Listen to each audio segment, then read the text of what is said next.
There we go. Good afternoon, everybody. Ooh, hold on. Like I had a bit of gunk in the corner of my eye there.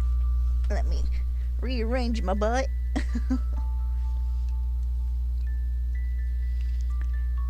hope everybody had an okay 4th. Got to eat good food at least. Alright, there we go. Let me make sure. Alright, I do have the right one. I'm going to try and do about 300 revivals today. Provided I don't get lucky and somehow get the shiny first. Depending on how many fossils I have left, if I do manage to get the shiny, will depend on if I do the next hunt, the one for the one I want to evolve, either in this game or Shield. Is Omanyte in Shield? I'd have to check if Omanyte was in Shield first. Oh.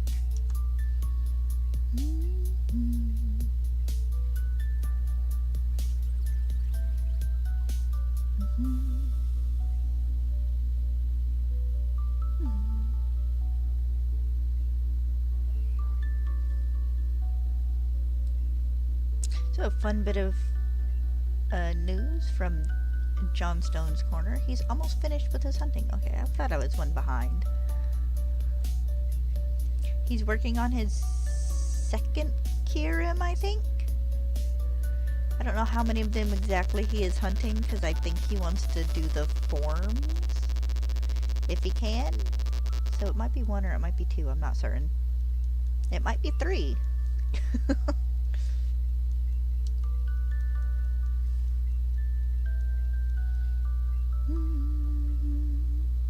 To be streaming today, I will not be streaming tomorrow because I do work, and it's Sunday.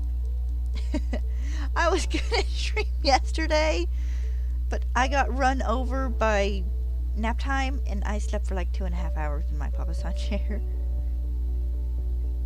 But streams next week, for the most part, should be normal. I will be swapping out Wednesday break with Friday because I cleaned Friday, but that's about it.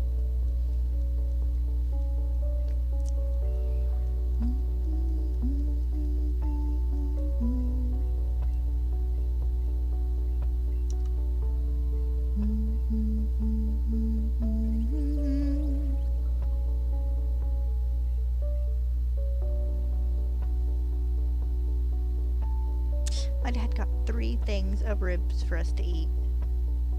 3. We never eat 3. Honestly, we do fairly okay with 1 having dinner for 2 nights. 2 things of ribs will give us at least 3 dinners. 3 would give us like 6. Which we think we're just gonna end up sending one of the racks of ribs home with his girlfriend for her son and to eat on and whatnot. But it's like, oh my god, Dad. Like, do we need this much pork?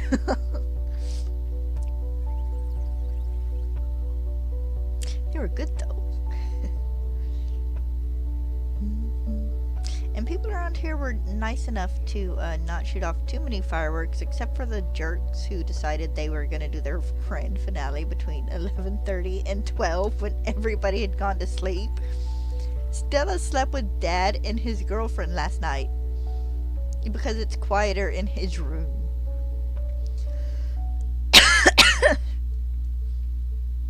And she wouldn't settle down in bed with me.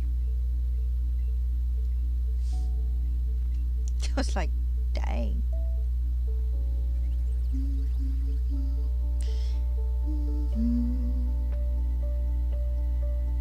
I think I made her slightly mad we didn't go on a walk this morning.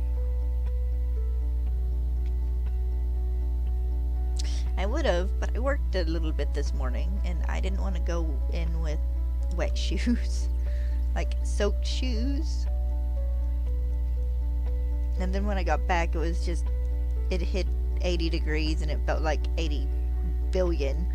So it's like, no, it's like, honey, you're just gonna have to suffer today, I'm sorry. I had to go on might have to go on an extra long walk tomorrow. Make it up to her.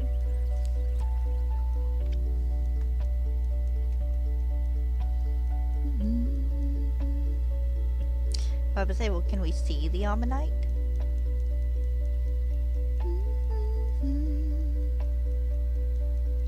So many fossils to revive.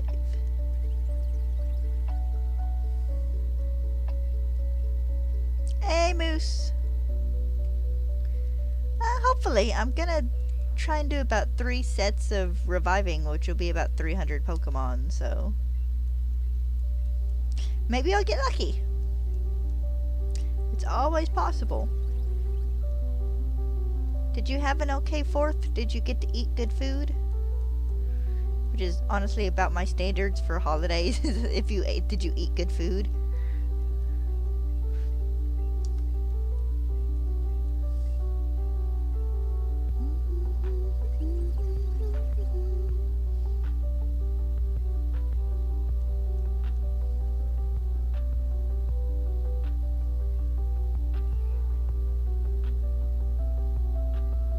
We did ribs last night. Ribs, and then I made some home fries. And Dad's girlfriend fried some squash, which is a her and Dad thing. I don't much care for the texture, but it's pretty good. They watched Jurassic World Dominion. I think we're thinking about going to see the new one at the drive-in, maybe. Yeah, it was good. Of course, Dad always makes good ribs. And we didn't have near the amount of fireworks we usually do, which is kind of nice, honestly, because they freak my dog out.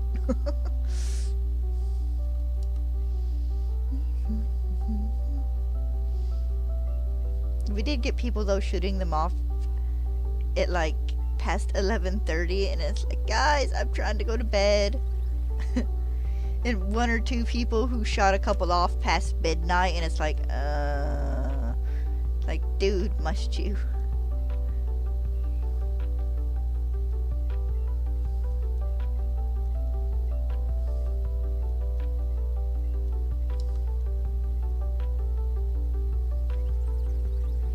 Oof. That sucks. I mean, they're all well and good and fun when you're younger, but as you get older, it's just kind of like, it's like, can they stop so I can go to sleep?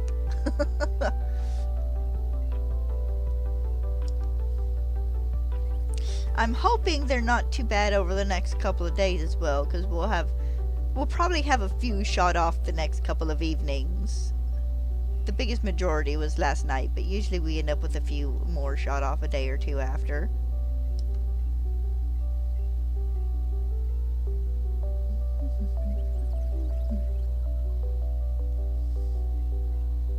We didn't do any fireworks this year, and it was kind of nice. Of course, to be fair, we also couldn't afford anything extravagant this year, and it was just me and Dad and his girlfriend, so it didn't make sense to do them.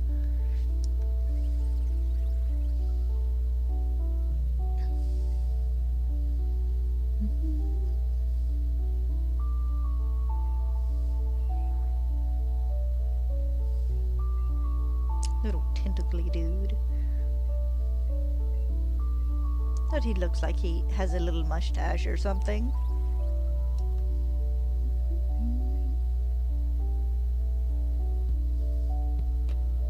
Spent the entirety of yesterday, though, thinking it was like Saturday because we're doing weekend things during the week. Which is most holidays now, honestly. Nice.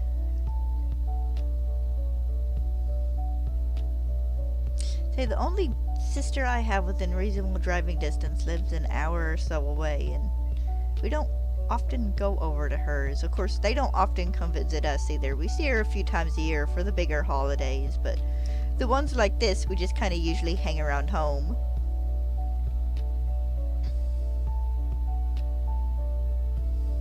Thanksgiving, Christmas, and Easter tend to be our travel days.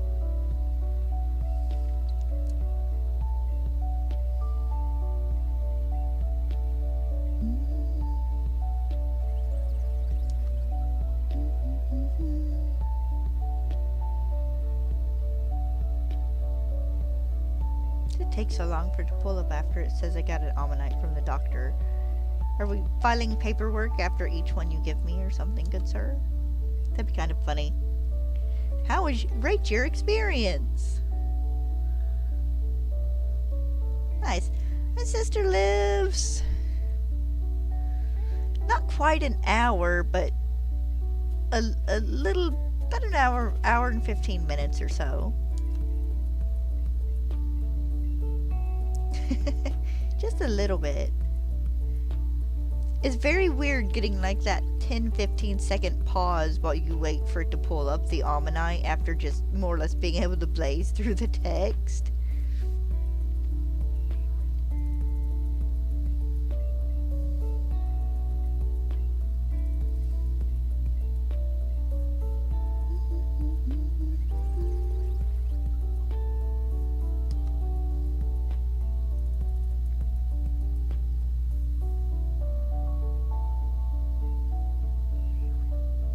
All these blue fellas.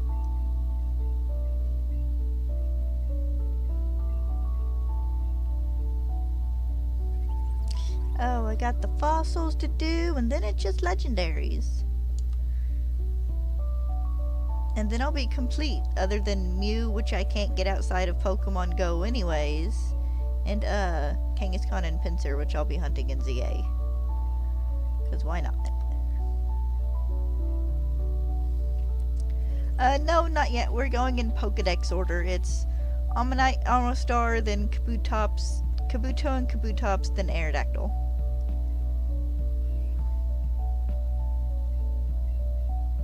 No, I got Jinx the other day, and just started the reviving.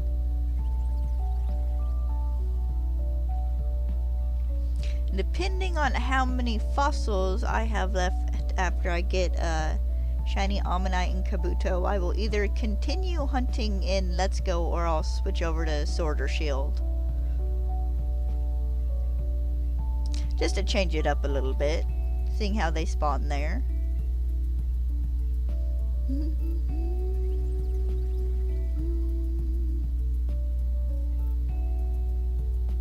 But I should have enough to do in this game to keep me busy just about until, Legend ZA comes out, depending on how long the soft resetting for the legendaries takes.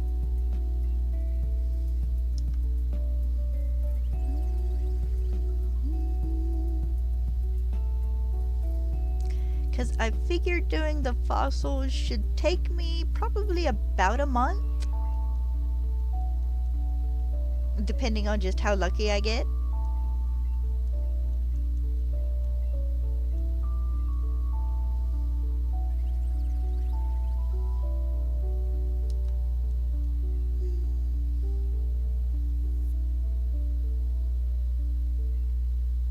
And then legendaries will depend on if I can manage to cheat and get the shiny charm or not.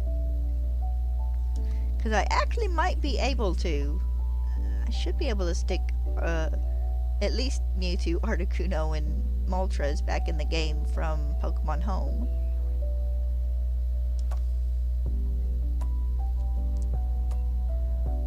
Dang it, I didn't mean to talk to you again. I was gonna check how many fossils I had left, so I could make sure my count was at least mostly accurate.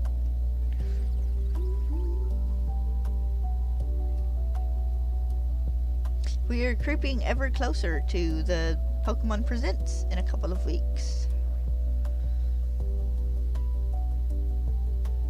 There we go. Let's see, how many do I have left? 62.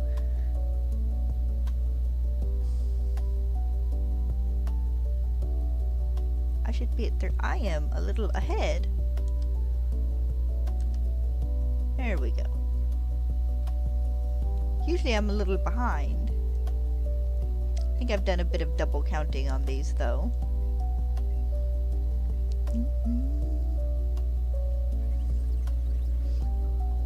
So did you remember to look up the Pokemon Chronicles episodes, the Christmas ones?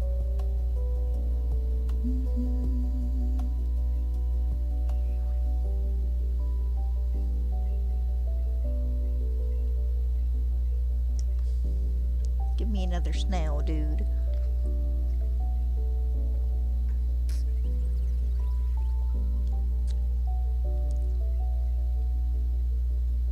Would these guys be considered snails?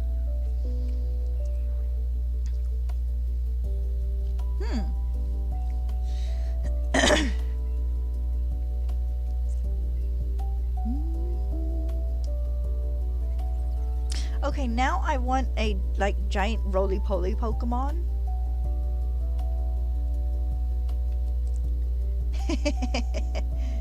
Hey, you Googled them. That's part of the battle.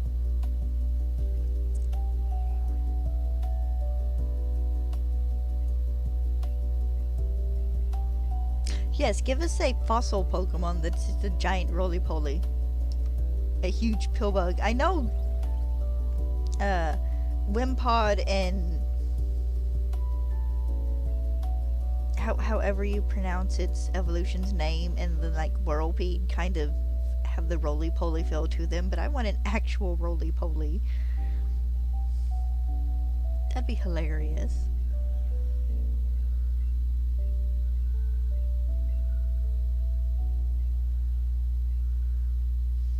Well, no, he's not the same because he turns into a big,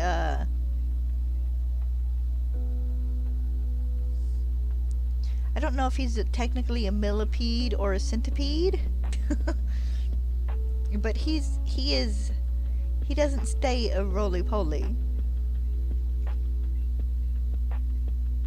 Not that I can complain about Scolipede, because he's pretty cool too. I might end up using him in Legend ZA if he's in there.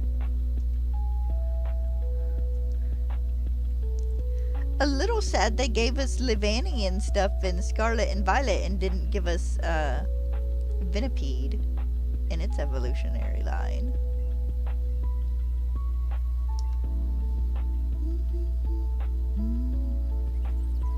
I know they were in Sword and Shield. I think they were a DLC Pokemon.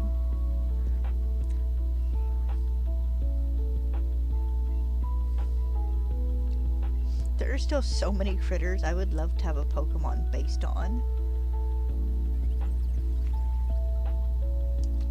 I would like a proper kangaroo as well. I know we kind of get the kangaroo with Kangaskhan, but we need a proper shaped kangaroo that's part fighting type at least.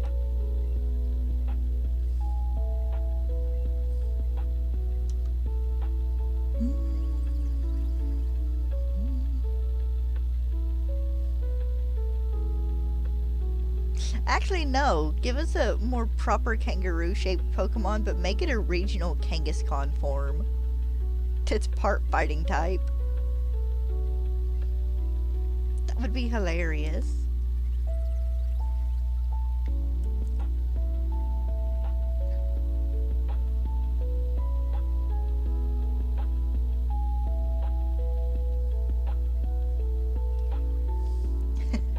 No, you can't say no to more dogs. I mean, we do have a pretty good spread of dog Pokemon just in general, but eventually I think just give it enough time naturally and we will get a dog Pokemon of each type.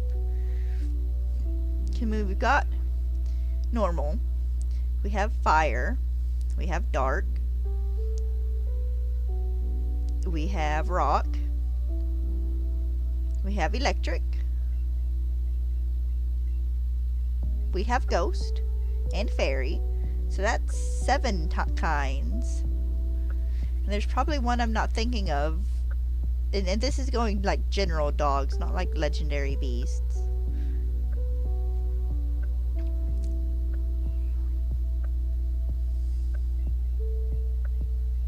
I feel like I'm forgetting one.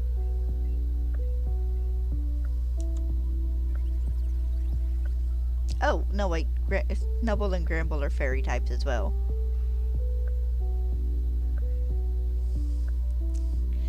A bug dog would be interesting.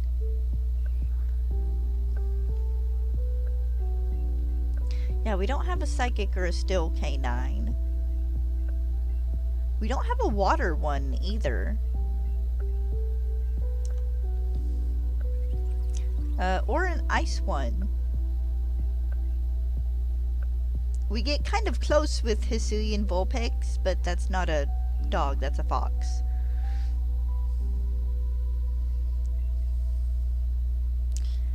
Suicune's, I think, based on a mixture of like a Kirin and a wolf. It's not straight up wolf, it's pretty close, but it's not like pure wolf. But yeah, Suicune is water.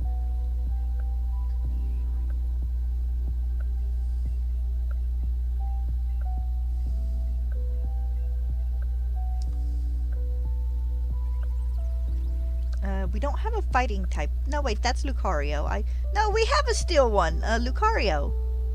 Steel and fighting. He's dual typed. I knew I was forgetting one.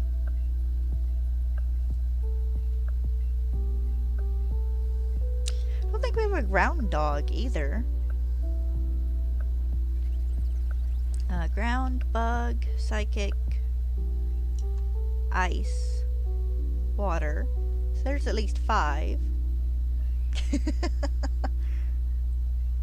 I'm missing, what is it, 16 Pokemon types? I'm missing like 2 or 3 more?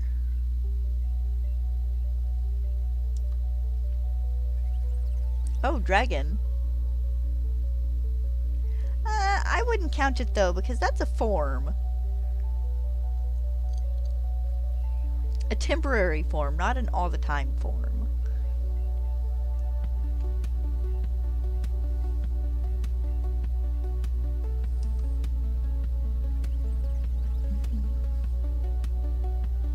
But no, I would love to eventually have enough Pokemon that we do have like one dog for each type, one cat for each type, bird for each type, so on and so forth, yada yada yada, to mix in with the, no, Cyclizar's not dog enough, it's a lizard.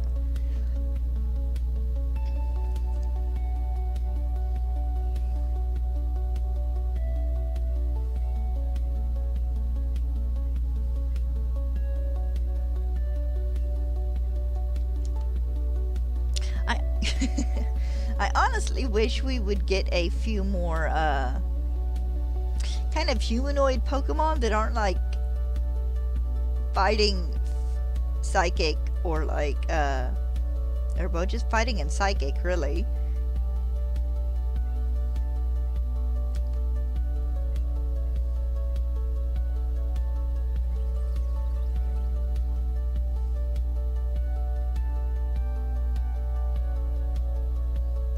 They kind of dominate the humanish shaped Pokemon.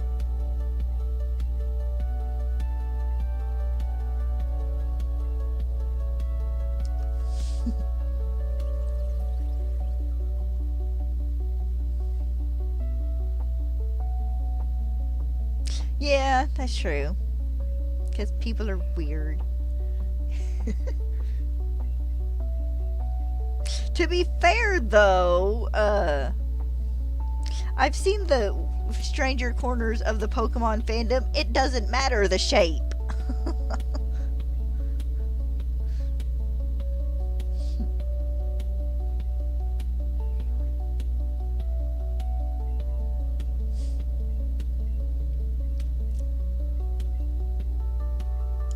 Yeah.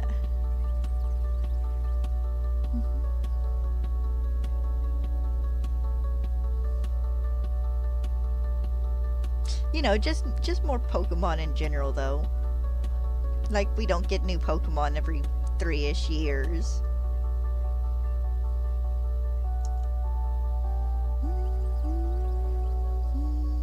I would like to see them, complete more type trios in the starters, though. Like how we have a grass starter that's a bird with a Rowlet, a fire starter that's a bird with Torchic, and then, Quaxley is the water bird. So we need like a water cat, a grass crocodile / alligator.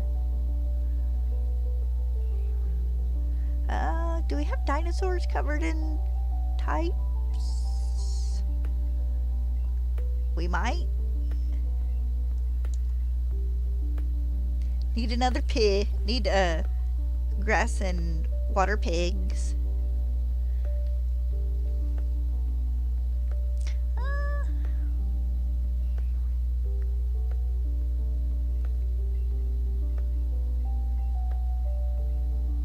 I don't know how they would do grass and water seals though, for like Poplio ones.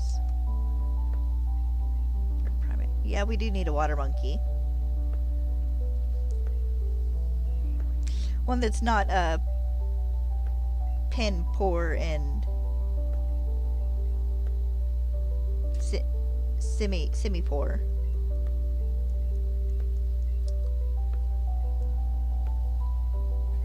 That'd be fun too. Actually, they need to make it one of those the monkeys that sit in the hot springs up in like the icy mountains, and make it a water ice type. That'd be a fun, kind of a fun type combination to have that isn't like Lapras or Dugong.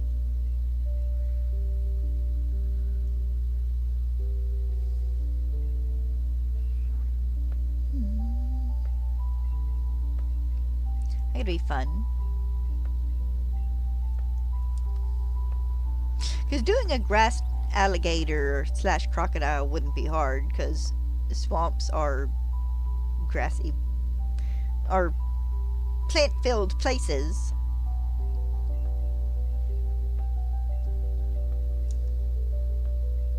No, Sceptile's a dinosaur.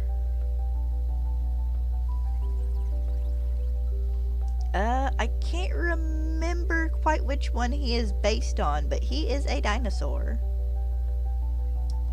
Actually, you could make a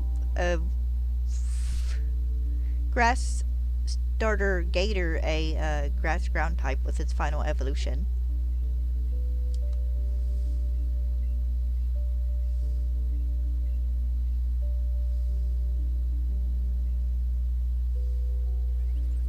Also, if you wanted to go way away from dinosaurs with Sceptile, it's a Christmas tree.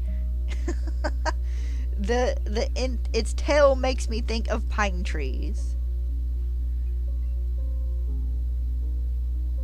I doubt they would do a regional Sandile, but as a starter, but a regional Sandile in general would be cool. I've not been paying a bit of attention to some of these.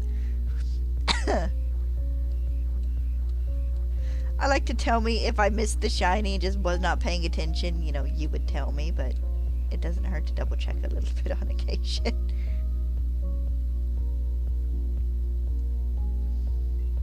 A regional Sandile could be fun though, especially if we ever get that Australian region. What happens when I get focused on talking?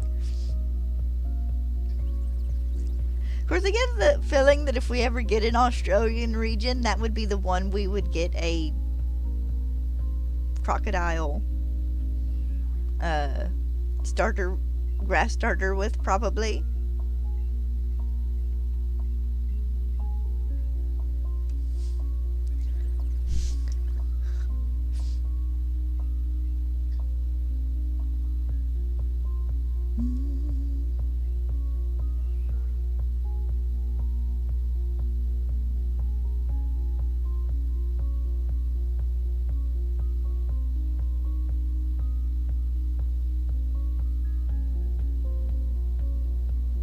Oh, yeah, okay, Kualamala, yeah.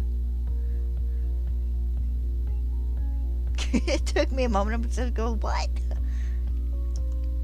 Actually, that'd be a good region to give that an evolution.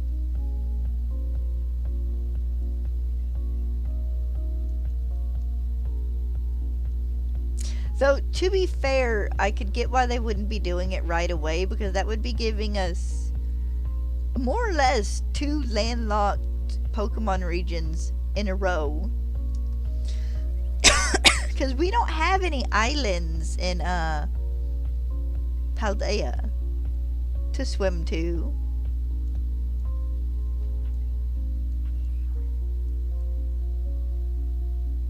We didn't in Galar either.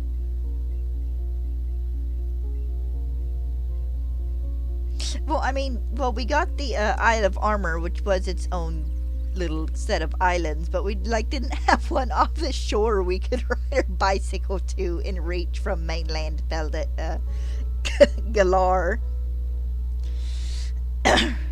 Maybe that's why apparently the next Pokemon games are going to be kind of island centered, because we've been kind of landlocked the past couple of regions.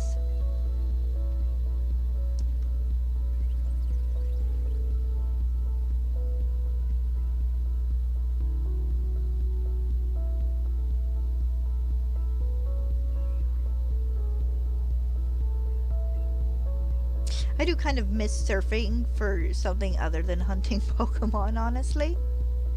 There's nothing wrong with it, but it'll be kind of nice to get back to being able to surf on a Pokemon and go from island to island. Provided they don't pull a Sun and Moon and have us going from island to island on a boat.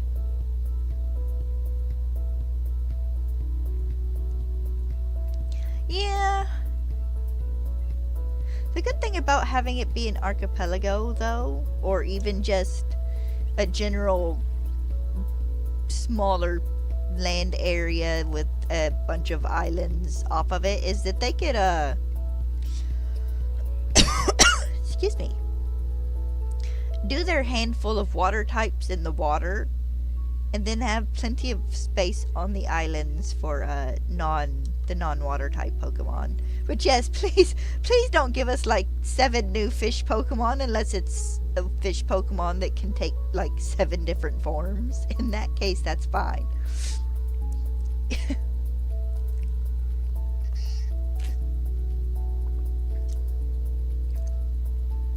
You want to give us a Pokemon that can either change into various tropical fish based forms or something, that'd be cool. Or various tropical fish-based evolutions, however they want to do it. That's fine. I love the idea for that, and making each one a different water dual type. But please don't give us 10 different new water type Pokemon. I have nothing wrong with fish, but I think we have more water types than we have most other types, except for normal. For the love of God, guys, give us a couple more fire types. I think that's one of the ones we had the least of, not counting fairy types, which is still kind of a newer type.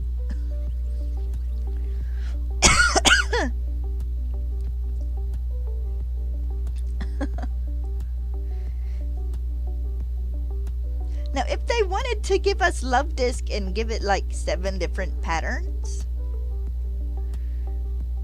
but each one, treat it kind of like Oricorio, that could be okay, maybe. But they would have to be different tropical fish in each one, probably.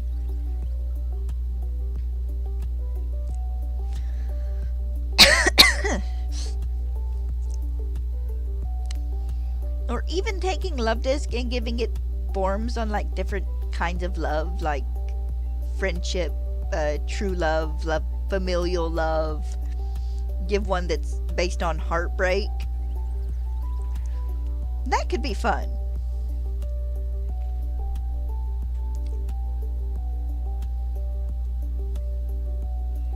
Still remember when everybody thought Alola Mola, I think I'm saying that right, was a Love Disc evolution. Because it looks like it should have been.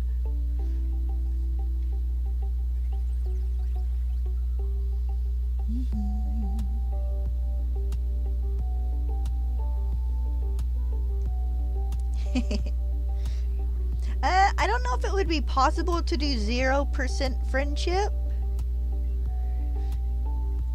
It would be more likely that it would evolve knowing, what is it, frustration? The one move that the less friendly you are with your Pokemon, the stronger the attack is.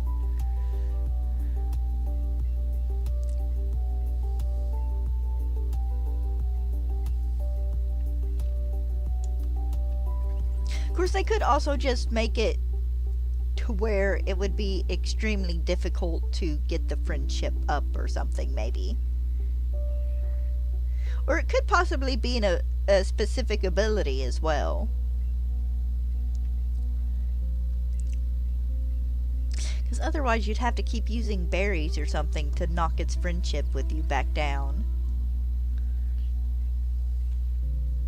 That'd make it hard to level. That'd make it a bit of a pain to level up, though.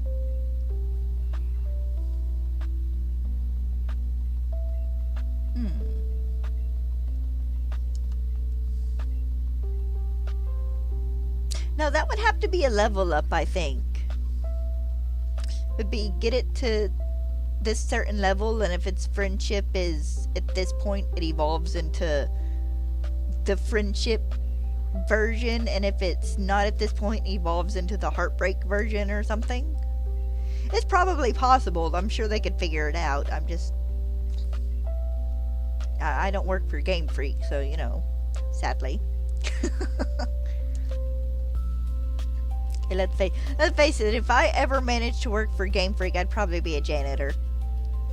Be as close as I could get to it. Because I do not know code, and I cannot draw.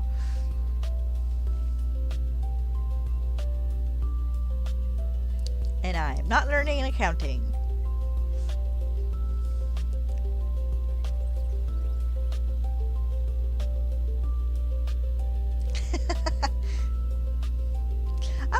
I'm sure they have. Well, it wouldn't be Game Freak that would do it. It would be the Pokemon Company that would design the Pokemon, and then they give them to Game Freak, and Game Freak puts them in the games, I think.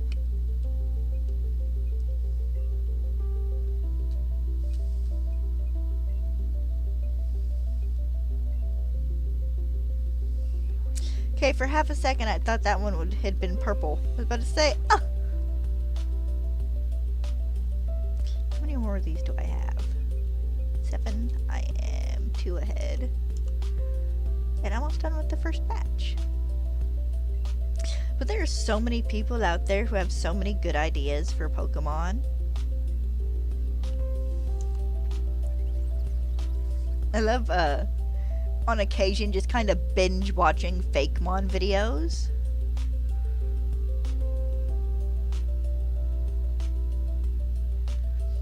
Actually, that would be kind of fun. Maybe not so much a how it's made, but just kind of a tour of the Pokemon Company building itself.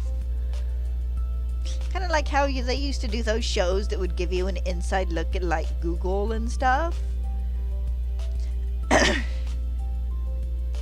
Because I saw kind of how they're made video for, like, Pokemon cards the other day.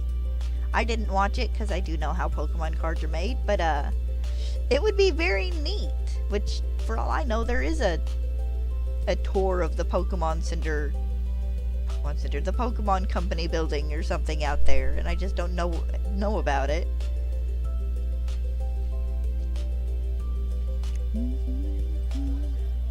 Hi, did you get your fish?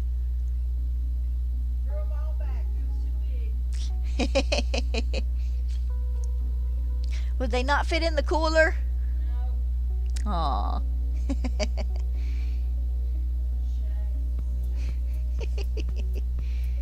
Okay, that should have been the last one. Nothing wrong with that. Oh, I still have 4. Why well, that tornado went through there. They got everything closed, but there was probably 100 people on that little lake. Well, it's that time of year. That tornado hit Bill Camp? Yeah. Went through there and tore that place all to pieces. Ooh. 56 and all that. Mm-hmm. So we just went for a ride. Nothing wrong with that. My dad and his girlfriend went fishing. Well, they tried to go fishing, but they couldn't because one of the tornadoes that came through a few months ago tore up the area where they were going to go.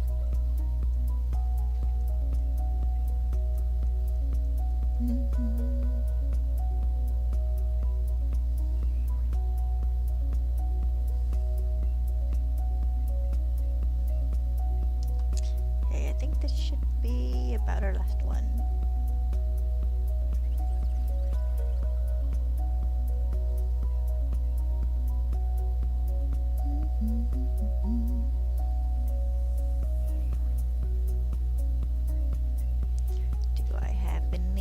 do? Alright. Yeah, we just driving around, holding hands. Enjoying it? They're so gross. It's your neighbors.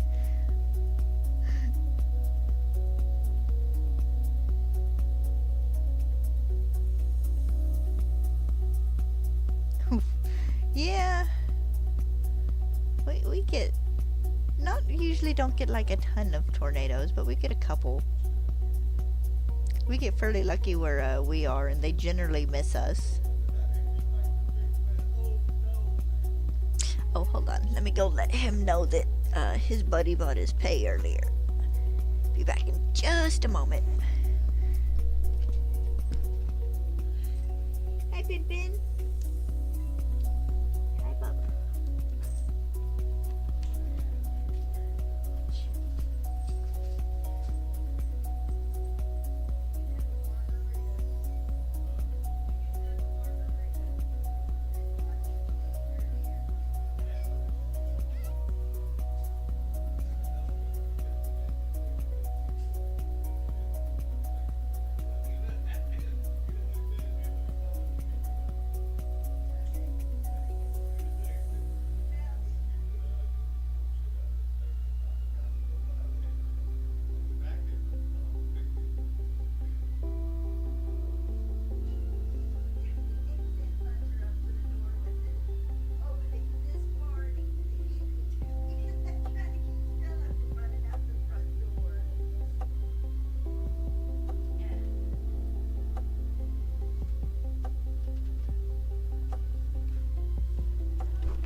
Don't know.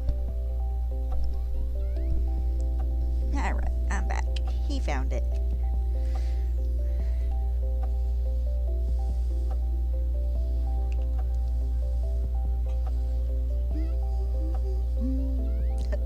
Thank you.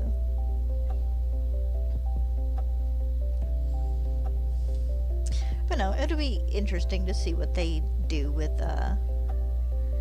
an archipelago, or at least an island heavy region again. You know, I remember everybody complaining about Hoenn and there being too much water. I think the biggest part of Hoenn that made it too much water was the tides. And how you had to puzzle how to get through those to get to where you wanted to go. Or I say tides, currents. Hi, Bubba, come here. Like, I had plenty of fun going like under the water and stuff, but I remember being so annoyed every time I had to work my way around the currents to get to like any of the cities.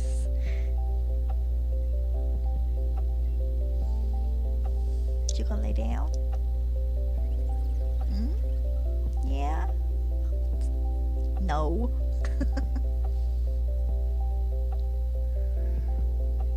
Exactly. It's like the spinny tiles in the Team Rocket hideouts, but worse.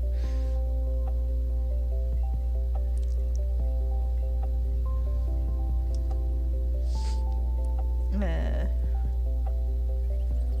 I think that was the biggest deterrent for all the waterways in Gen 4, because it wasn't bad in and of itself.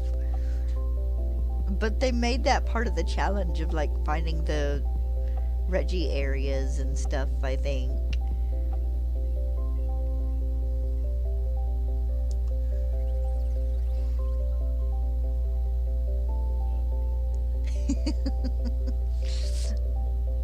We're gonna find out in the next month and a half how good my memory is for the Team Rocket puzzles in this game.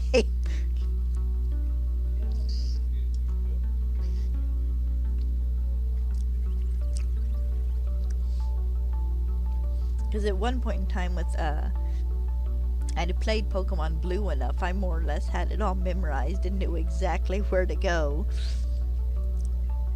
Especially when it came to the Silphco building. but we're just gonna have to wait and see if my memory will serve me right.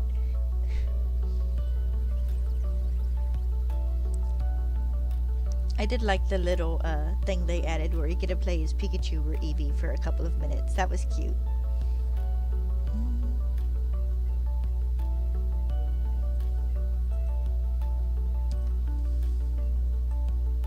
Hi, Bubba. If it makes you feel any better, I have to pull up a map for Sabrina's gym that tells me which teleporter is which.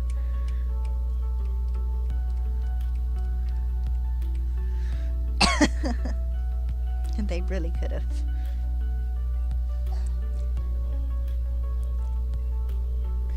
Of course, at that point in time, that was probably the easiest way to make a puzzle, was to just have it be pathfinding.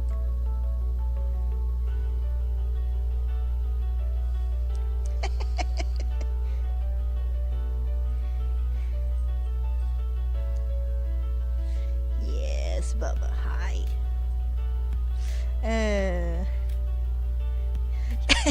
Used to be I could just wander around and in like 5 minutes I'd find her, but that doesn't really work no more.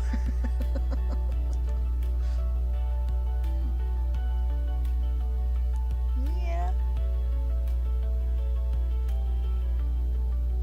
Rub your ear.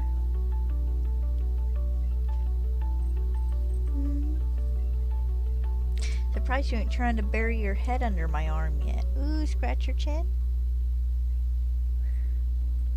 He's been having a great deal of fun with a paper towel roll. Not the paper towels themselves, but the cardboard tube in the center.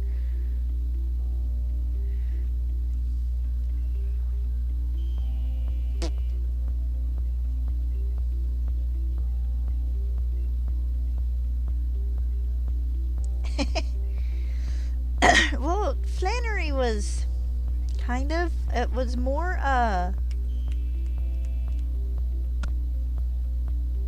Wilson, the last gym dude in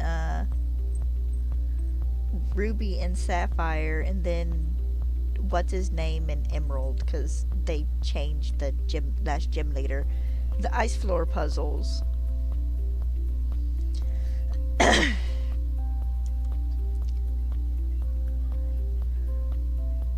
You gotta give us a little bit of puzzle. I hated the item finder, hole finder thing in Sword and Shield for the rock and ice gym. I legit fall through every single pit in that floor until the proper pathway just appeared to me.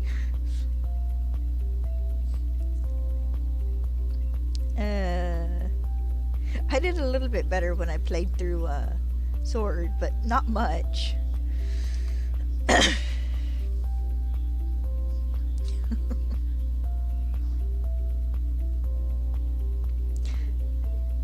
The gym challenges in Scarlet and Violet were kind of fun. More mini games though than mini puzzles. Bless you. You gonna sneeze again? What? What you looking at? There a bird outside?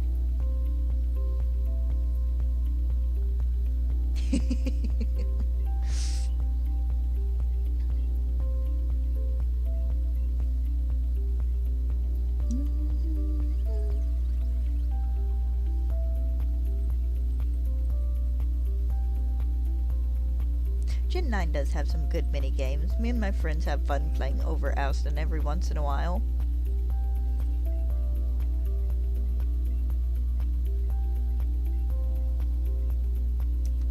And I do like that with when it came to flying Rhydon and Miraidon in Blueberry Academy, you could switch your flight controls for whichever version you preferred.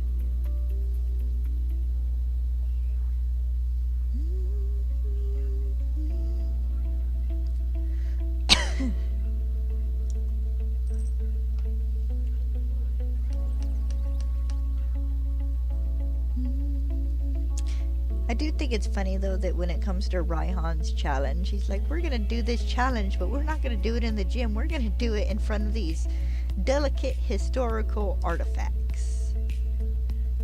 And it's double battling with weather effects. There's some museum curator in Galar that's going to just like shank Raihan one day for how he treats their important historical facts. Would you quit?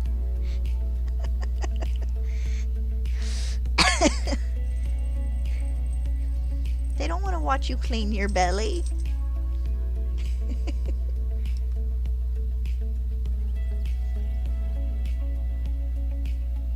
Heck, that's probably part of why Galar's history is so messed up.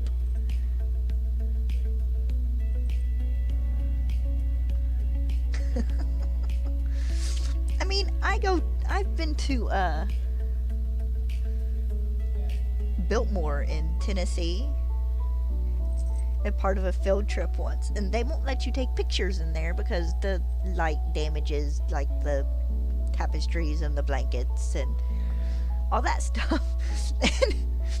and here you are in this itty bitty room with 3 tapestries that don't appear to have any sort of protection, and you're battling.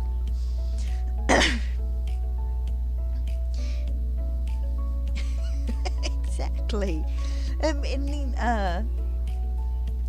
they have the one picture hanging in the restaurant. I want to say it's a pizzeria, but that might not be right. I just know it's a restaurant. I mean, the one dude in, by the big bathhouse thinks the wolf carvings is a Persian. Dude has apparently never seen a Houndoom or a Lycanroc.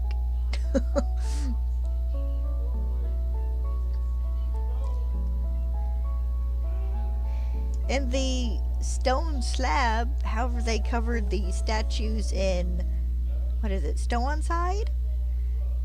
It's just graffiti. Apparently the 2 heroes, if they were siblings or whatever, had another sibling that just very much hated their guts.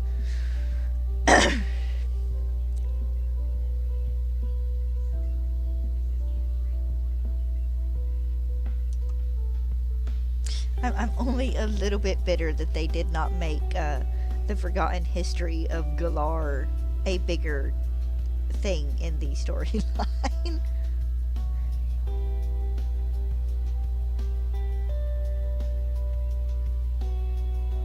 Because honestly, they could have tied it in with that storyline in easily with Eternatus and them covering up what they could of the Darkest Day and stuff, so they could continue to use Eternatus as a power source.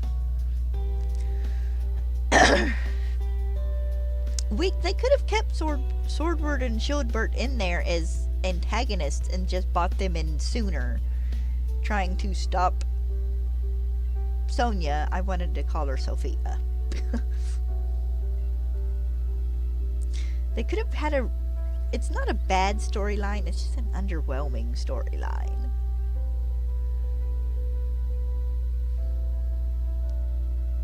And we get Swordward and Shieldbert after the end of the story, after Sonia, why do I want to keep calling her Sophia? After Sonia has published her book that I'm irked we cannot read. But she's published a book about it and now they're mad, and it's like, what? But also, they could have tied Calyrex and stuff into it sooner as well. But that was a DLC thing, so I don't know quite how they would have managed that one. I mean, they could have done it because they've stuck hints for other stuff in other games before, but I don't know.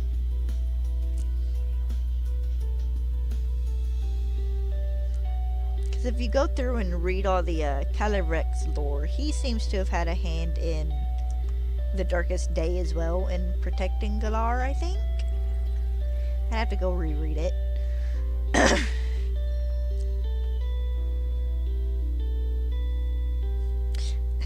The poor bookkeeping on Galar's history is enough to make just any historian weep.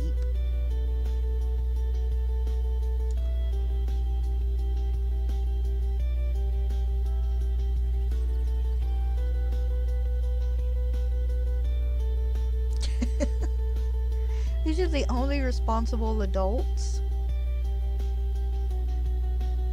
Semi-adults? I don't remember if they're actually adults or if they're just older teenagers.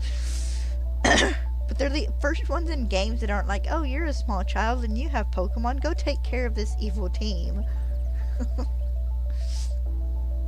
I would have enjoyed it though if we'd been able to do that one Dynamax battle against the Galarian, or not the Galarian, the Berserker with Leon. That would have been fun.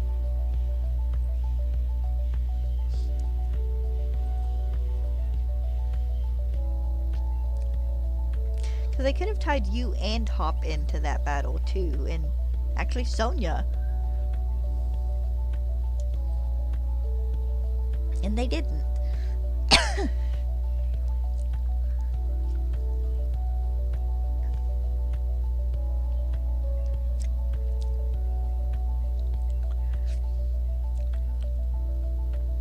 Then in the beginning,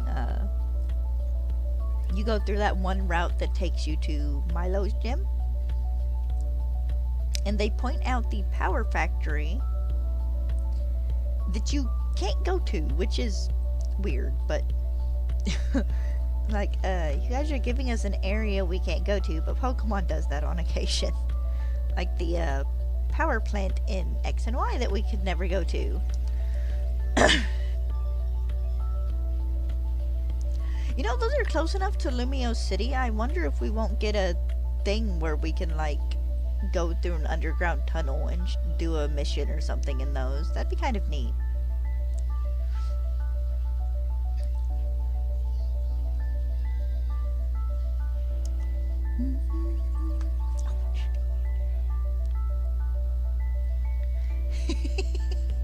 You could find it, you just couldn't enter it. Because that's what everybody thought Volcanion was going to be in there, which possibly he was. We just never got the item for it.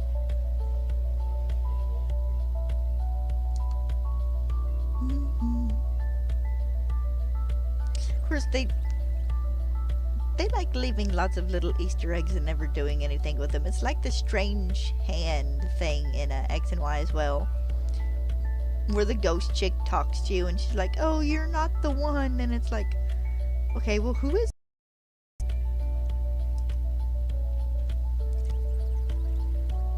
Could you be talking about Az?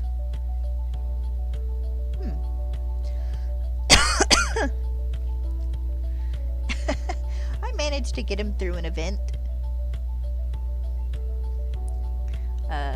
One of my friends got a code for him for me from GameStop.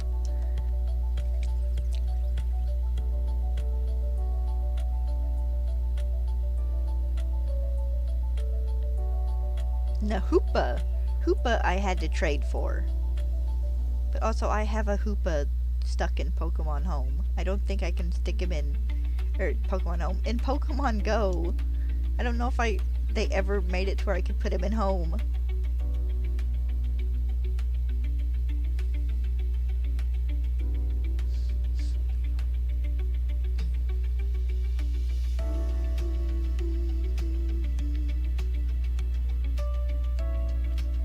No, I think I ended up with 2 Diancie at one point in time. And then if I'm not mistaken, the Magearna QR code still works for Sun and Moon.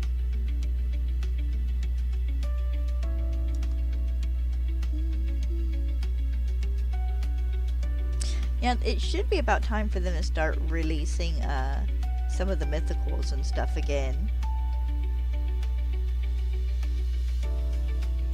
I mean, they gave us Mew through 7-star raids. I doubt they'll do that with any other one, but the 30th anniversary would be the best time to do that.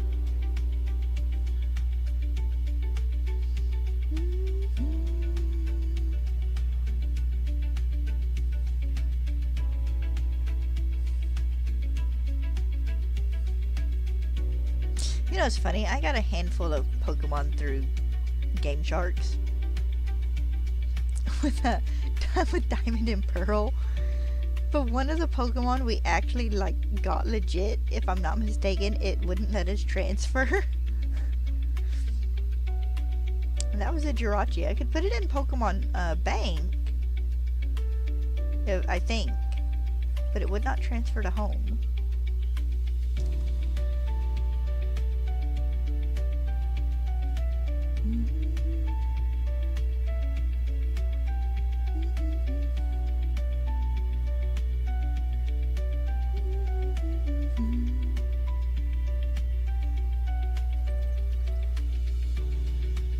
Yeah, it was really weird.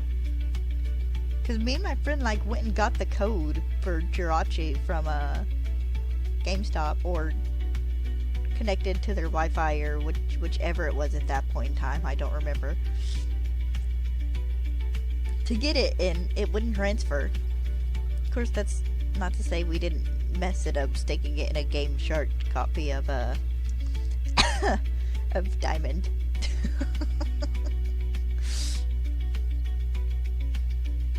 We had so much stupid fun with that Game Shark.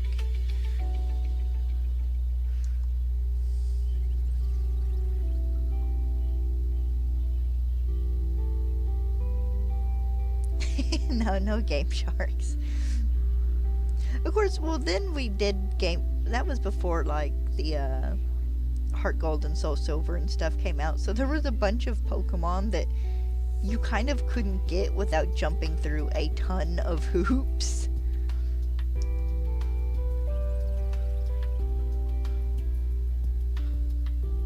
Like, you could get the Johto starters, I think, in Ruby and Sapphire, but you could only get one, and I think you had to complete the Pokedex to do it. Which was not an easy thing to do.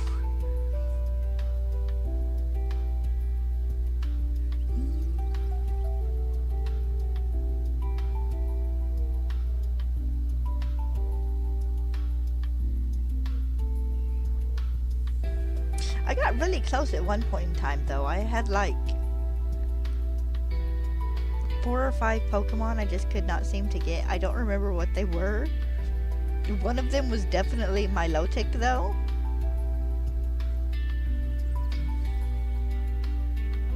Had a dude in high school I would trade with.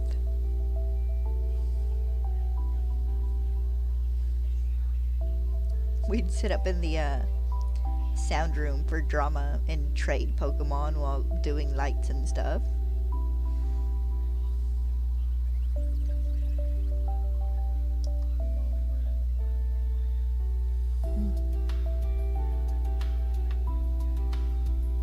I think most of what I was missing because I didn't have leaf green.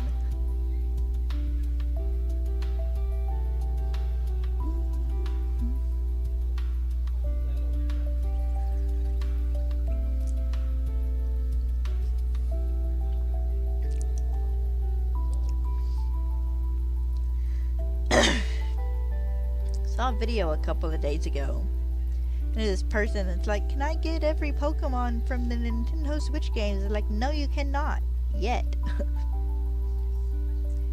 You can get pretty close though, and come October we'll be able to get every Pokemon that isn't like a mythical, more or less.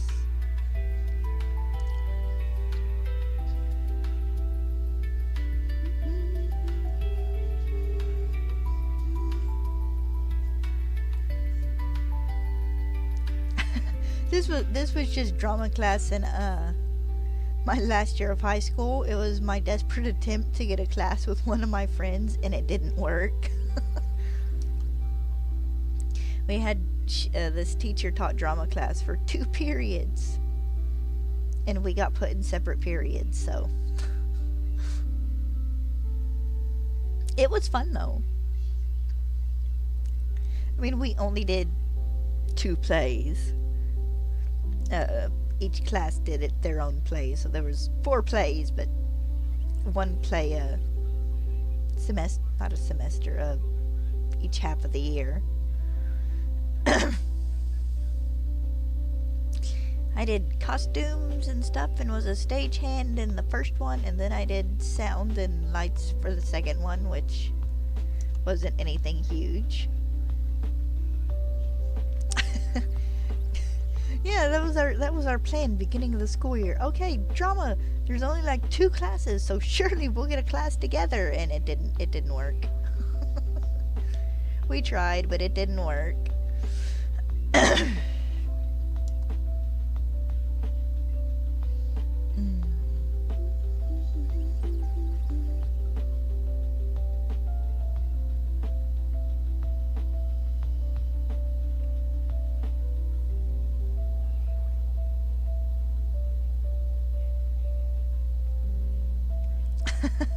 We didn't do anything fancy. One of our first one was fairy tale doctor's office.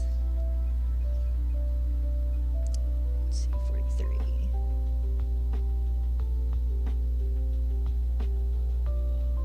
So that is 2 behind. No. 100 minus 43. That is 67? Am I really that far behind?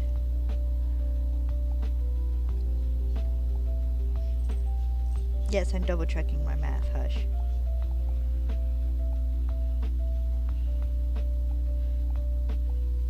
No, I'm right. I'm 57. Okay, I was having a dumb moment.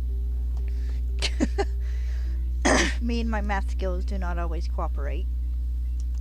Alright, so it's just 2 behind on that. Yeah, it was fun though. Our first play was Fairy Tale Doctor's Office. We did a a scene where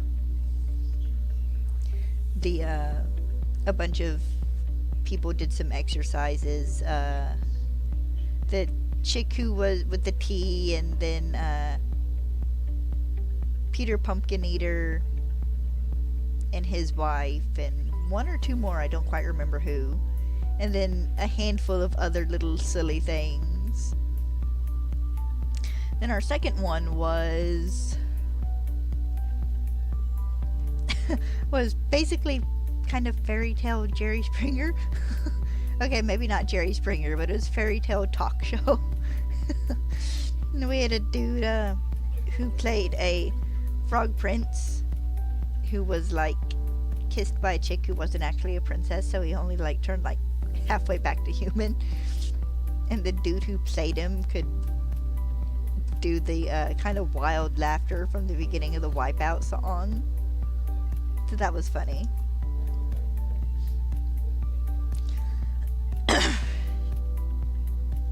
See, then my friend did, her class did King Arthur. She played Sir Bedivere. I don't remember what their second one was. I might have to ask her. She might remember.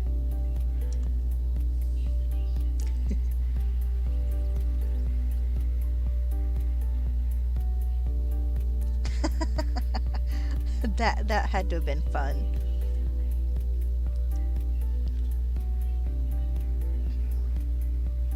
Well, we were high schoolers, so generally we went with whatever was kind of silliest.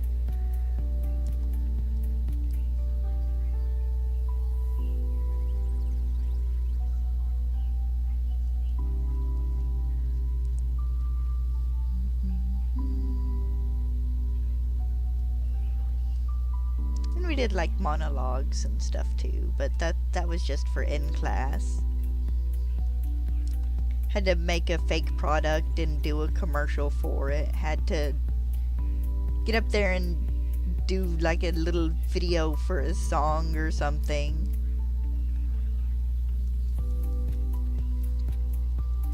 They were fun.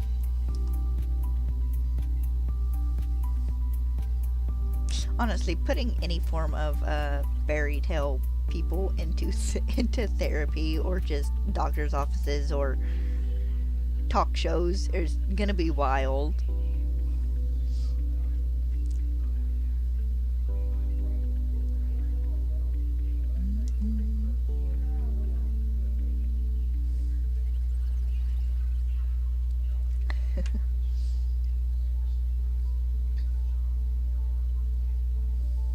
Now, when I was younger, we once or twice a year we'd go see one of the, I don't remember if it was the high school or a different school with just a bigger kind of drama club, go do a couple of little plays.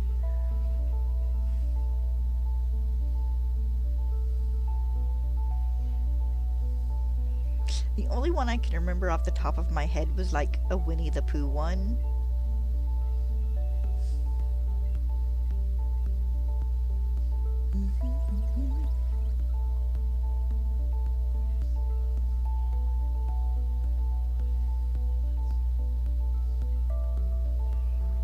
Then we had like the yearly dare assembly for not doing drugs.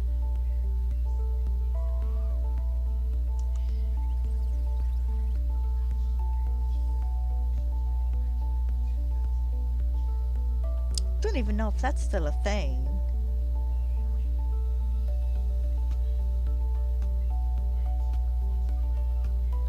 Oh, neat. That should be fun.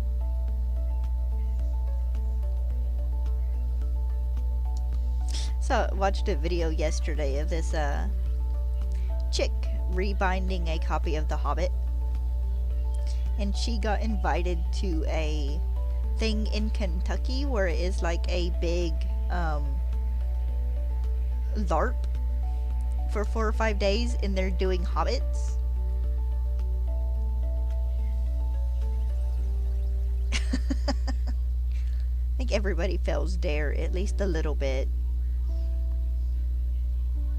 Later in life, I was pretty good. I never really smoked or drank or anything when I was younger. I still don't now, really, but I can't remember if it was Dare or if it was some other big program, but I remember one of them, and they didn't come to school like every year. It was every couple of years.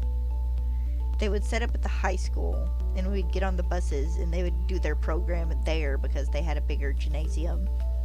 And they did like dances and lights and being really cool, and we watched an episode of Gilbert about how drugs are bad and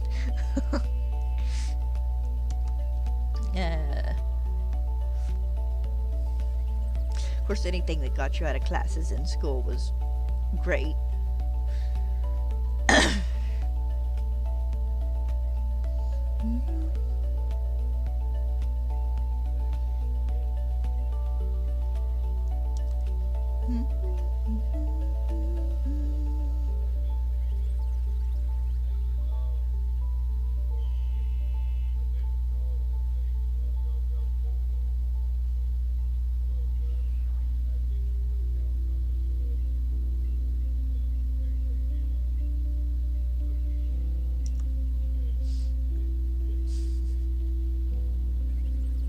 Of course, our school also did not quite monthly programs, but we did the Christmas programs where all the grades each did a couple of songs and stuff, and generally each grade had their own little program they would put on about once a year. When I was in third or fourth grade, we did a Disney one.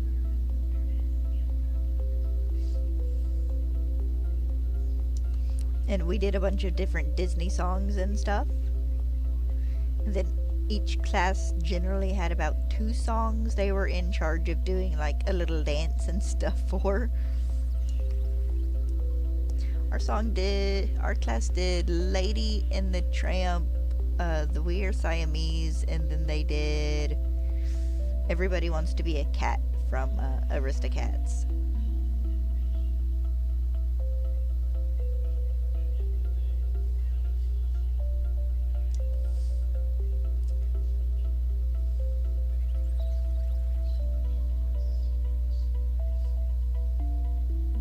That was fun. I think my cousin got to dress up as Snow White and skip around as a bunch of dwarfs with pillow sacks for heads, sang hi-ho.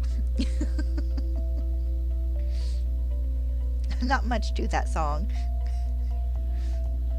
It was lots of fun though.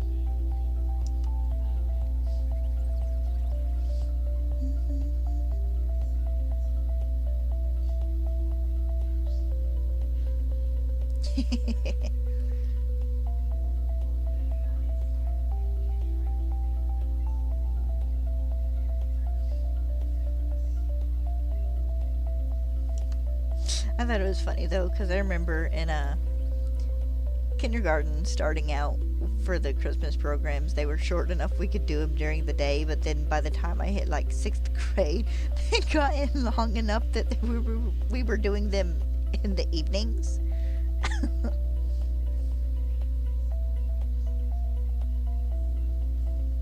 I know our fifth and sixth grade year, we kind of did little plays.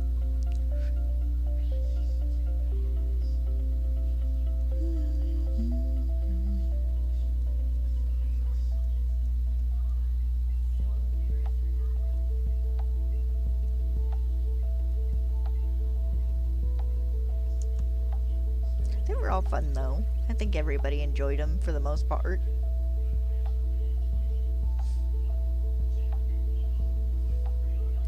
We learned to sign part of Silent Night in sixth grade. It was only a verse or two, and I don't remember half of it, but my stepmom cried when we did it.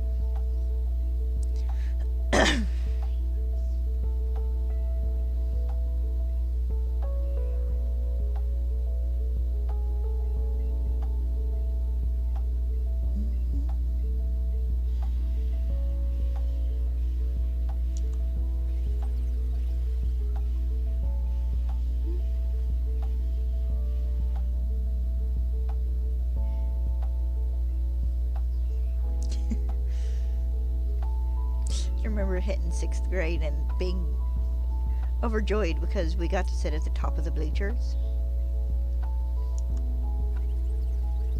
Which was, you know, when you were younger, but always the big thing, being able to sit high up in the bleachers.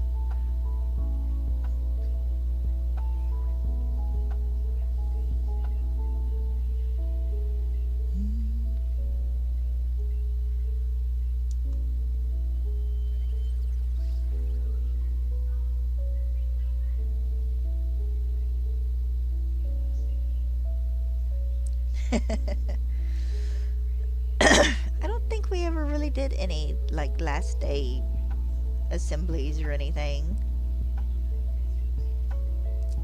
Because we always did, like, the sixth grade graduation in the evenings.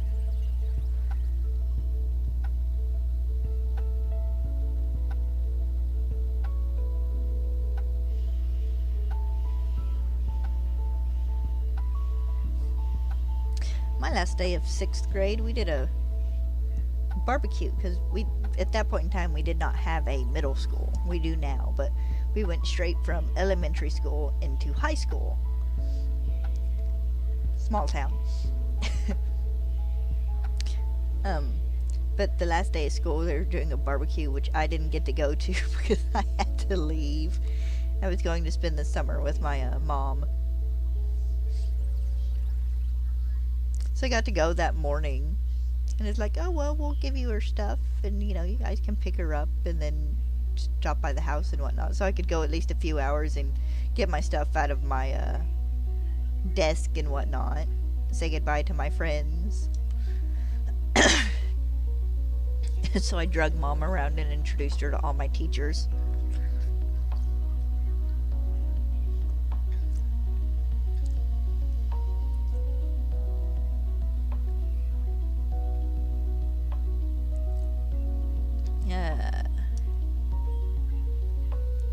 Double check, make sure my number's right.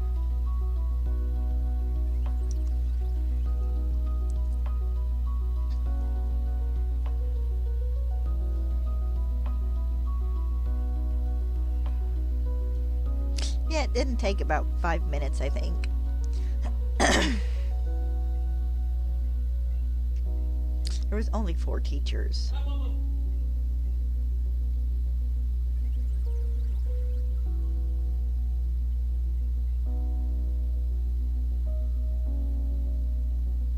Not gonna lie, I miss school sometimes. I did not mean to walk away. It's okay, I've managed to stay on proper numbers.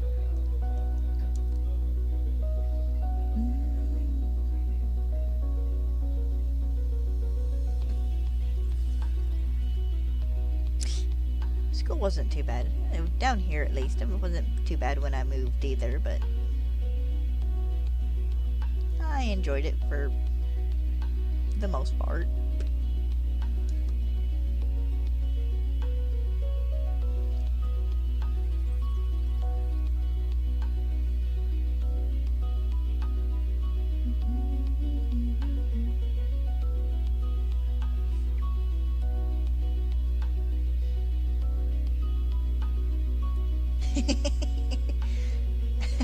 Yeah, those are pretty good pizzas.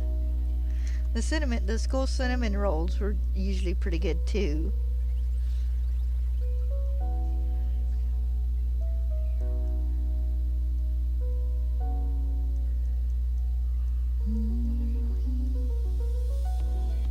Now I want one of those little cheap microwavable pizzas. I'll grab two or three of them every once in a while, and Dad's like, you didn't want a big one? It's like, no, I specifically want one of these little pizzas you heat up in the microwave. And then because they're like this big, I eat all three in one go.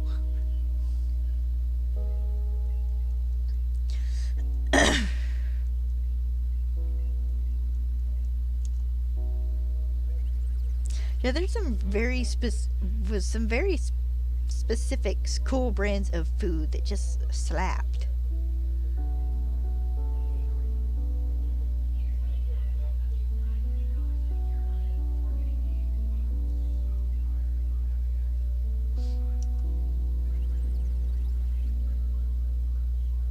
There's like the little pizzas, the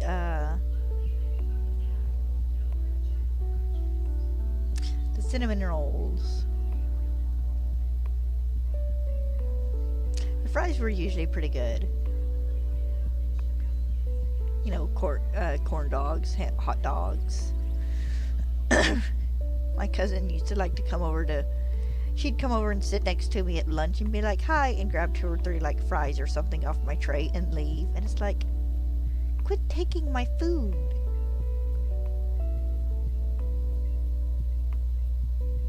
Of course, I bounced back and forth between school lunches and bringing my own lunch for a while.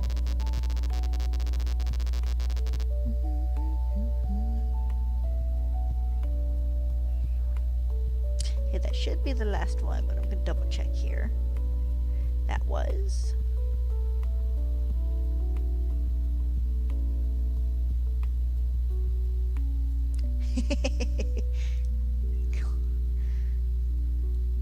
Remember the little milk cartons? We had this weird thing in like second or third grade for some reason where we would get a packet of salt and pour it in the milk and drink it. I don't know why. I'm gonna check some of these, make sure that for the last ones that I was paying enough attention that I did not miss a shiny.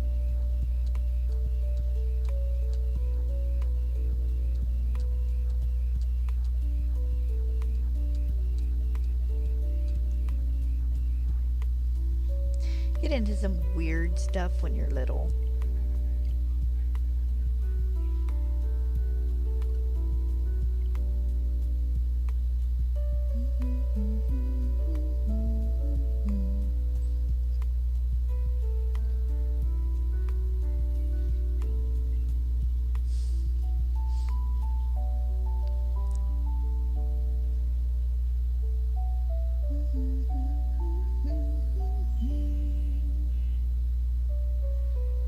Remember snack time, because we could walk to the gym and they had like a little outside concession area where you could go buy like ice creams and stuff.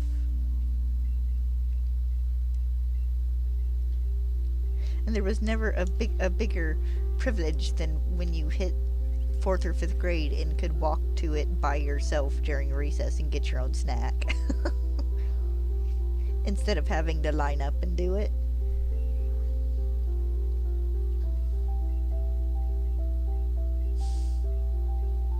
I had one day in probably one of the earlier grades where we had a substitute, and we'd gotten our snacks, and most of us had eaten them, and we'd lined back up and we're ready to go over to the playground for last recess. And we didn't realize as we left the substitute behind because we followed another teacher in her class. So we all had to sit out recess the next morning. Like, well, we followed this teacher back to the playground. She said, "Let's go." We still got in trouble though because we didn't follow our substitute.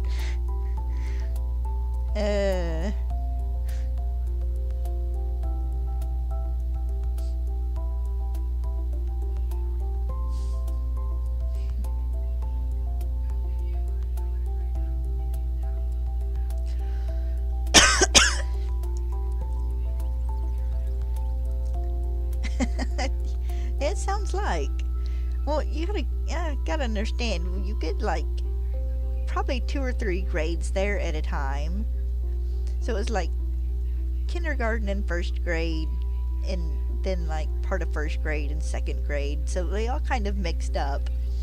And if you weren't paying attention,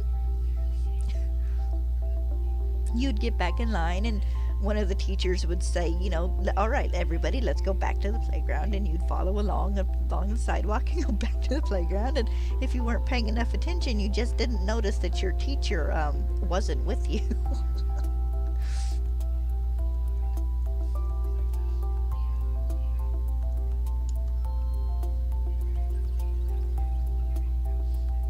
I mean, we were all perfectly safe. We all literally just followed along like ducklings and went back to the playground. We just left the teacher behind. How she didn't realize we were all walking off without her, I don't know.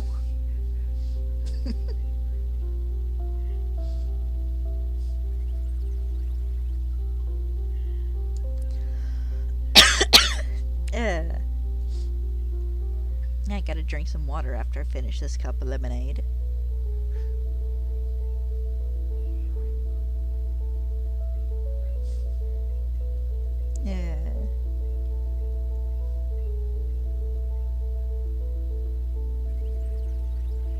See, one of the principals kissed a donkey as a fundraising goal. So that was fun. That was a high school principal, though, if I'm not mistaken, who kissed the donkey.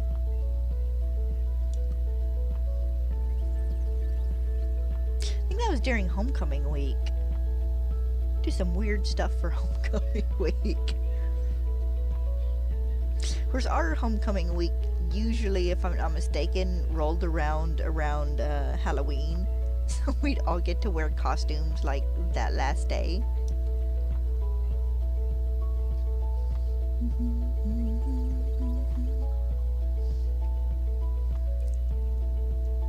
The holiday parties were fun too.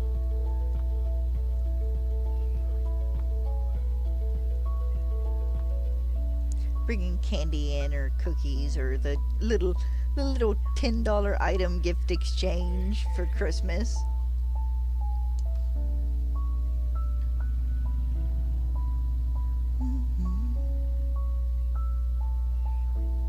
That was back when $10 would get you something more than one of those little mystery bag item things. Come across those at Walmart, and it's like, it's $10 for something this big. No. Even when I was doing the little Minecraft mystery boxes, those were $4 or $5, and I'd only get 1 or 2 of those every great once in a while. Actually, I only started getting those because I wanted the rabbit, and I got 2 boxes, and the rabbit was one of the ones I got.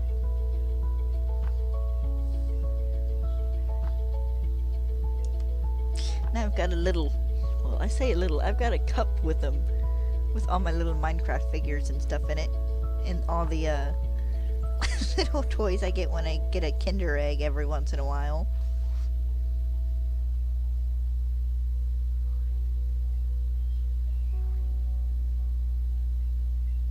I think I started getting those because they had they had dinosaurs in them when one of the Jurassic World movies came out.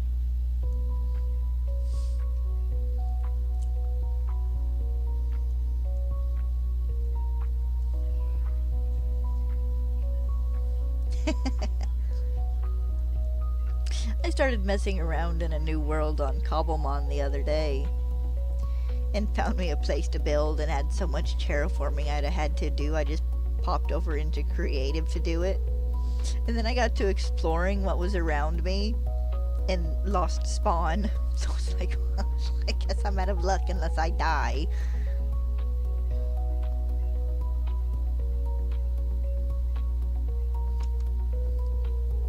I actually need to go back into the settings and turn cheats on so I can do so I can go back to spawn and stuff if I need to.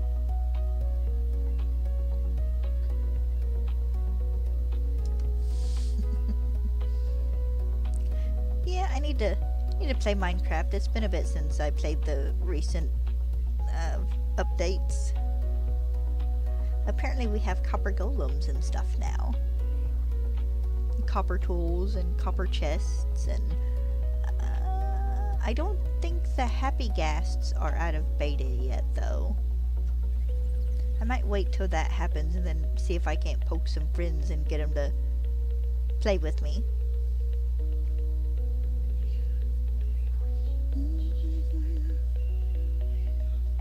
I went to get on a shared server the other day because it was one we didn't really play on, but it was one I'd get on every couple of months just to make sure it didn't get shut down due to inactivity because everybody was kind of busy. I went to get on it the other day and it's like, yeah, no one's been on here for like a month, so we shut it down. It's like, I was on here last month.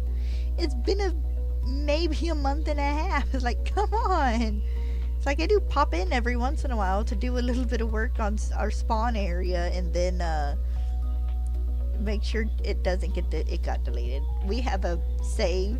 We have a world save, but I think it's an older one. I don't know how old though. So I have no idea how much progress I lost on it. Probably just the stuff I'd been doing in the nether.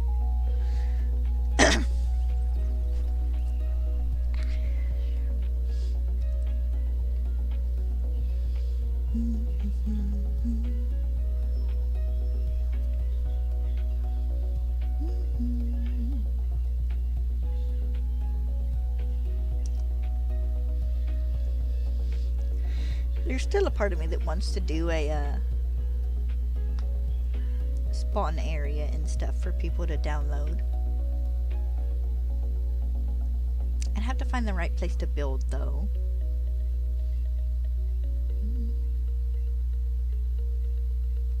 And I would still really love to be able to do a map for Pixelmon and Cobblemon servers. Yeah, well, you can do more with it now. You can make tools and armor and stuff. It's a level between leather and stone and iron. And it makes them you get a nice variety of blocks from it because it oxidizes.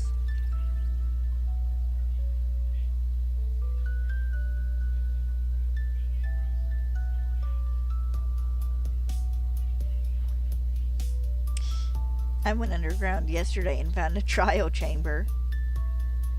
Haven't messed with those yet either. Of course, last time we did a server, I think it was before Tricky Trials dropped.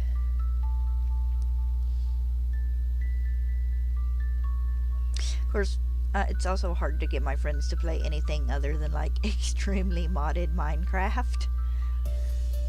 So Not that I have anything against modded Minecraft, because anything that gives me 1,000,000,001 different crops to play with, I enjoy. I like making big farms.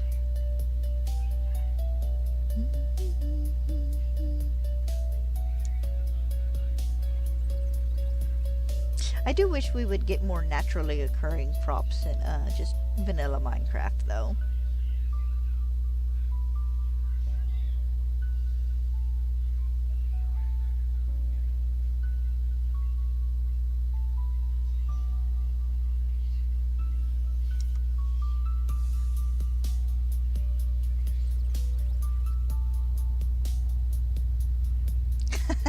Nice. I get lucky every once in a while and I'll start a new game and pop into the nether and I'm near a fortress.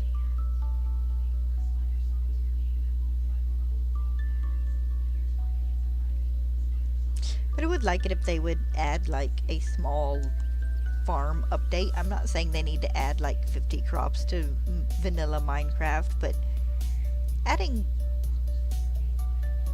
I don't know, maybe one for each biome would be nice. Tomatoes, corn maybe, cabbage. I think cabbage grows in colder weather. Give us something new, tropical. Give us a little bit more variation in berries and fruits. Give us bananas or something in the, well, no, we already have, okay, maybe not bananas, because we already have cocoa that grows on trees in the jungle biomes.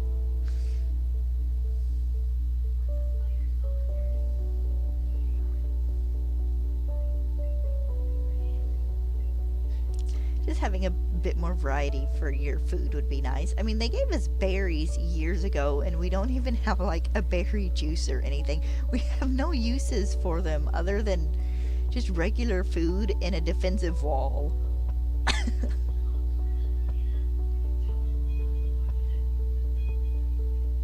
They probably wouldn't add straw golems themselves because they are somebody else's creation. But they are neat. But when it comes to like crops, there are probably a bazillion and one farming mods for Minecraft, so you can't really go, oh well, you can't use this, Pam's did this, or Harvestcraft did this, or 4 other, ones did these crops in Minecraft. You can't really claim the crops, especially if it's just tomatoes and stuff.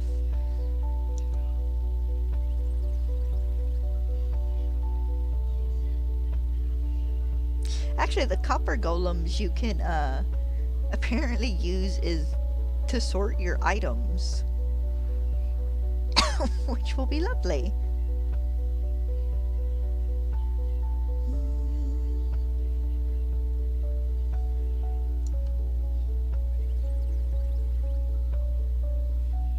But no, the straw golems were fun. I've seen a couple of videos of those.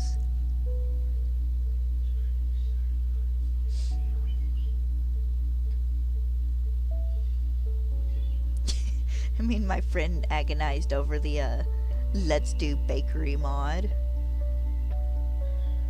because we could not figure out how to do one of the things, because it turned out you needed to scoop up dough in a bowl, and it's like, this is nowhere in any of the tutorials we've seen, which I say that like we looked up 10. I think we looked up 2. Like, there is no clue here that tells us we need to scoop this stuff up in a bowl.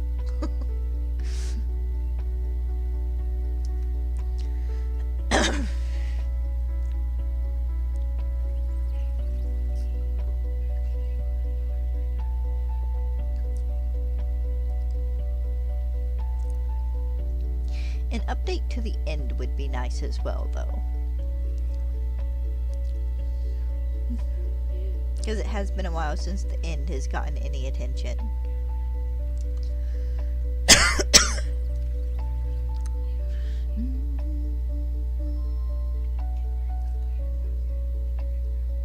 Eventually I gotta do a Minecraft playthrough and actually go through and beat the dragon, at least.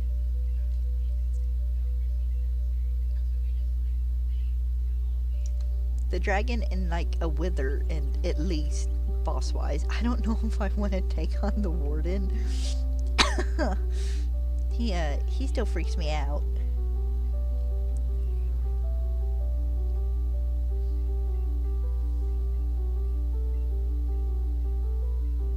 I've watched a friend die about 60 deaths to a warden before she managed to kill him when the update first came out. Because that was the first thing she did. I'm gonna go fight a warden, and then what was it, about an hour or two later we started getting the death alerts.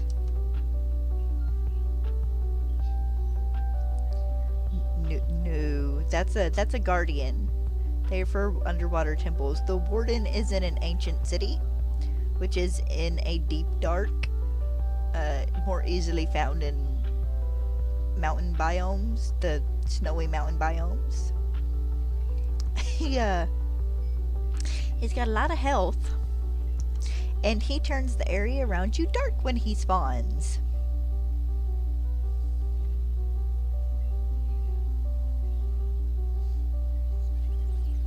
So he's a lot of fun.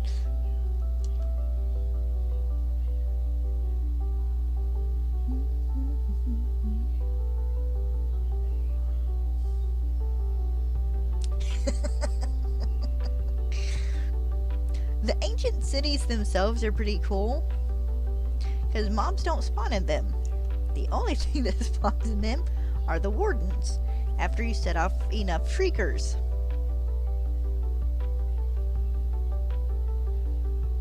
So it is possible to get more than one warden running around chasing you.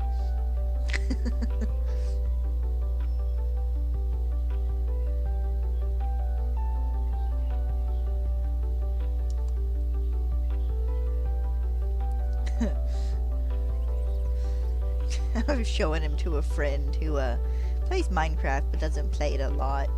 And she'd apparently never seen one, so I said, okay, come on, I'll summon a warden and show you him. I was in creative, it didn't matter. And she goes, oh, can the iron golems? I was like, no, he gonna beat your iron golem into an ingot. If you had enough, maybe, but yeah. The warden is not an easy boss to take down.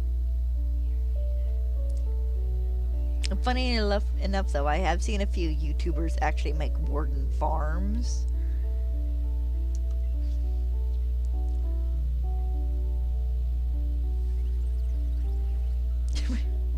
It's like, look, I made my first blaze farm several months ago. It's like that, and just spawner farms. About the only farms I've really dabbled in.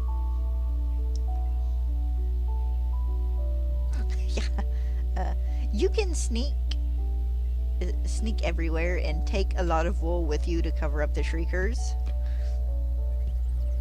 And you generally do okay, but finding all the shriekers can be hard because they're not always all in the city. They can spawn up in the caves above you. The first time I encountered him, my friend summoned him in a server, and I'm sitting there yelling at her. I'm 3 ahead. Because I was following behind her because she found a big wide open cave. Hey, come help me light this up. Okay, I'm coming, hold on. So I'm down there helping her light things up. And she keeps running into the shriekers, and I'm yelling at her. I'm like, if you summon this warden, I am leaving. Leaving you to die.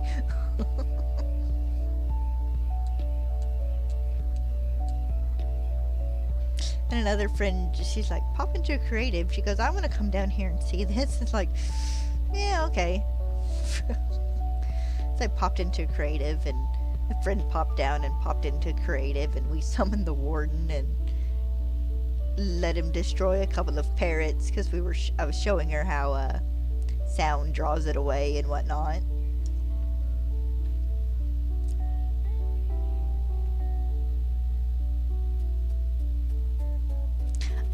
Auto spawner farms aren't too hard to make. More often than not, I have more trouble just getting the frickin' water to go where I need it to than anything.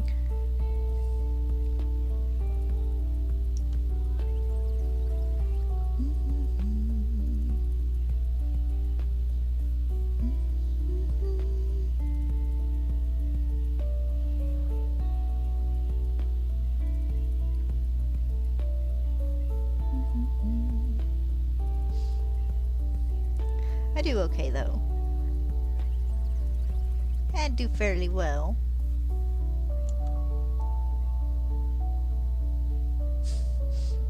We had a bunch of an add-on in our last server that gave us trinkets that would give us like higher jumping, and you wouldn't take fall damage, and had one that would let you run across water, and one that would let you run across lava. And it's like these it's like I'm gonna get so used to having these the next time I play vanilla Minecraft, I'm just gonna jump into lava without thinking. Thankfully it hasn't happened, but but there was always a chance.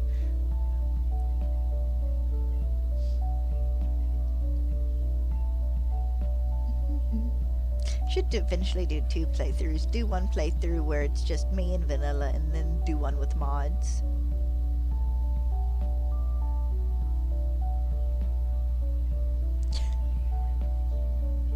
Like I had a lot of oops lava moments at the beginning. One of the first realms I played on with like more than me and 2 other people was a friend called No, it wasn't Corvette. It was... I don't remember their names. It's been that long. But, we were doing nether tunnels, and doing tunnels that would lead to the Woodland Mansion, and the Ocean Monument. Had one that would lead to a, big desert, and one that would lead to a jungle, and we're doing one to an ice biome, and I was decorating the area, and I fell through a hole, landed in the lava, managed not to die, got my health back up, got back up there, and fell through the same hole. I went to put a block down, you know, so nobody else would fall through this hole, and I fell through it twice.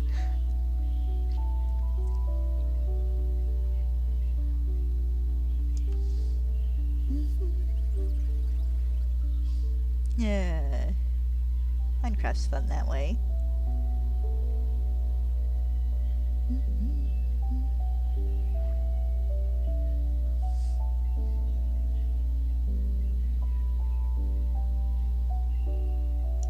Of course, I just endeared myself to people, but is that one person who made the huge farm, and I didn't mind if you'd come and get food so long as you planted seeds back.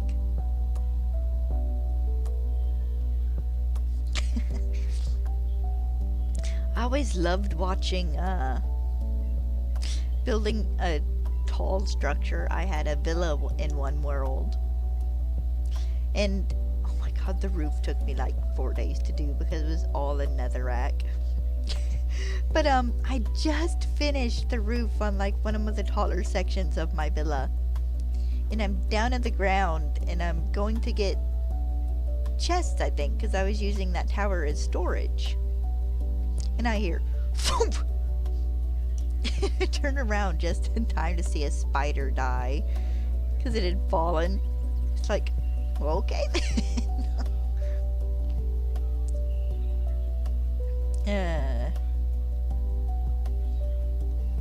It's probably because I had the roof done with stairs, and I think they fixed it, but at one point in time spiders couldn't crawl over stairs, they would fall.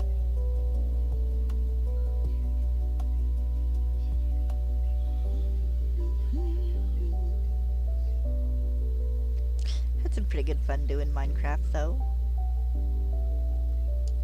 Need to play it more, honestly. Of course, I also need to finish playing Final Fantasy VII and Kingdom Hearts, so yeah, I'll add that to the to-do list.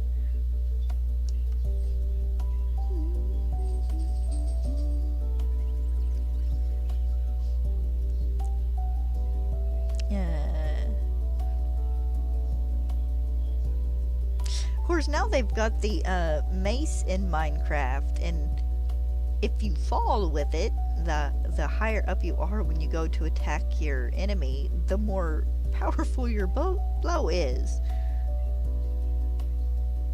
I played around with that the other night just for fun a little bit.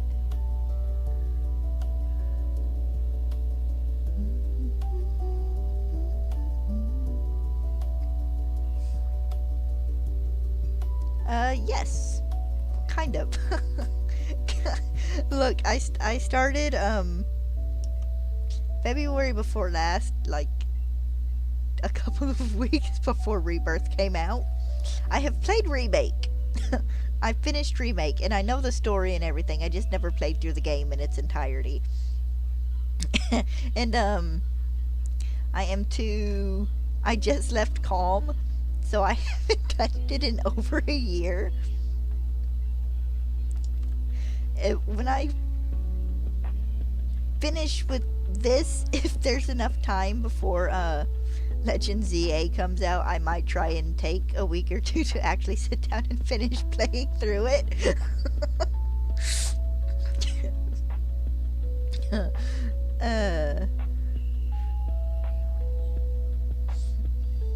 But yes, I have Final Fantasy VII and Final Fantasy VIII on my Switch. No? Do I have 8 on my Switch? I know I have 8 on my computer. I don't remember if I have 8. Let's check.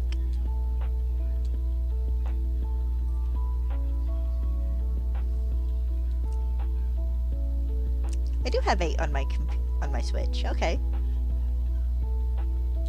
See, there's 7. I have 10 and 10.2 on my PS4. And I also have them for my PlayStation 2, but my PlayStation 2 doesn't read discs anymore, sadly. I also have 13.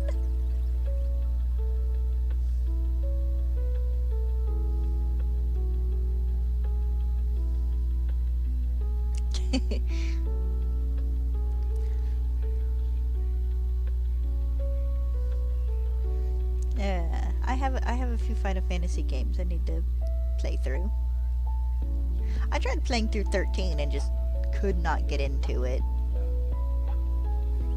Of course, up until that point, the only Final Fantasy games I played, other than like the first hour of 8, had been 10 and 10.2, so the change in battle mode kind of threw me for a loop.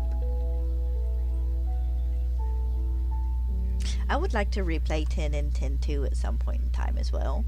Go through and play through the Kingdom Hearts games.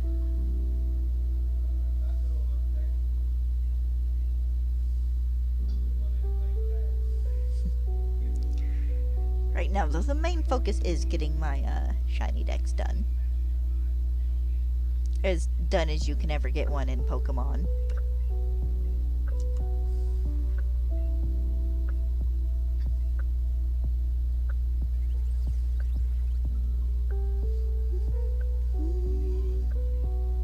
I have so many games I bought and just never touched. I have Lego Jurassic World on 3 different systems.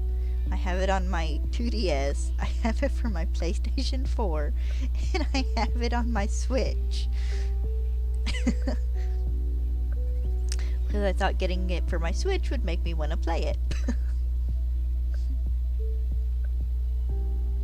I have that. I have, see, my friend lent me a handful of games. I have Until Dawn. I have, like, Evil Within 2. I have 2 different Final Fantasy games from her, which are 15 and, what, a Type 0 or something? I have Slenderman the Arrival on my Switch, as well as a handful of other smaller kind of indie-ish games. I have Jurassic Park Evolution, the one where you build a park on my PC. And then, like I said, I have Final Fantasy VIII, which I played about the first 20 minutes of and could not continue because it felt so weird playing it on a computer. So many games. Heck, my friend lent me her Spyro games for the Switch, and I never even finished those. And I love Spyro. I wish they would re-release the one trilogy. It's not Into the Dragon, is it? The ones that came out after the Dragonfly games.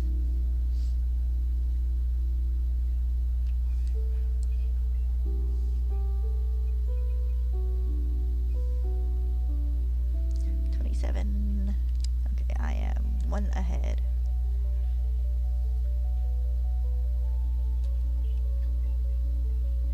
Then at some point in time, I might eventually give 100%ing Stardew Valley a try.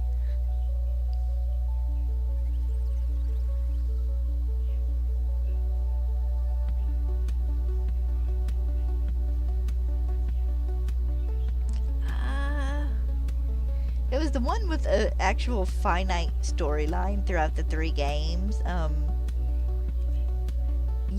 Was it Year of the Dragon? I could probably look this up and find it really fast. It wouldn't take me but a minute. I just remember the last game being the one where you could switch between Spyro and Shadow, and they actually let you fly whenever you wanted.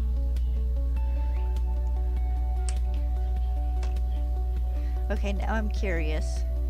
Give me just a second.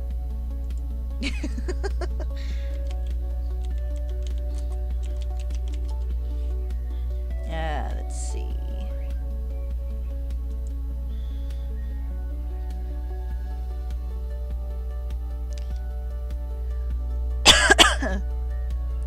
Okay, it is the Legend of Spyro games, A New Beginning, The Eternal Night, and Dawn of the Dragon. I played the first 2 of those and then just never managed to get the 3rd one. I do wish they would release them on just any system for us to play at this point.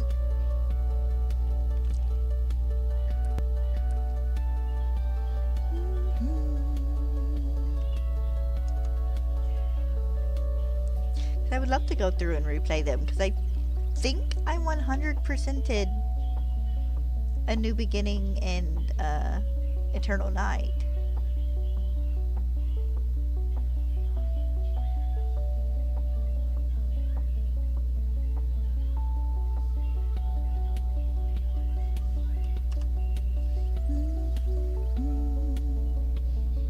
Those were fun. I can remember playing the first Spyro game.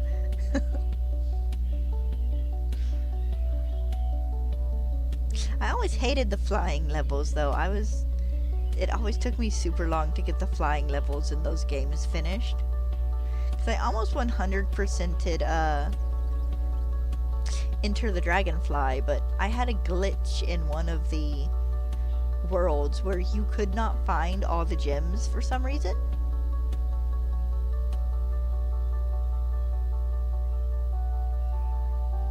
There's just like, and it wasn't even like a lot of gems, it was like 5 or 6 gems I was always short of, so no matter how many times I reset the world and went through and defeated all the enemies, I could not find them. Oh, they were fun.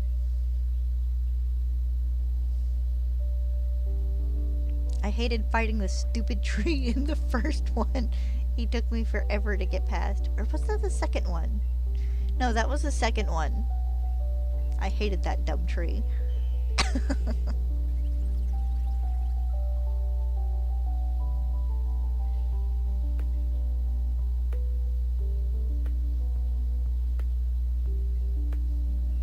A friend literally sending me strategies over text message for how to defeat that boss.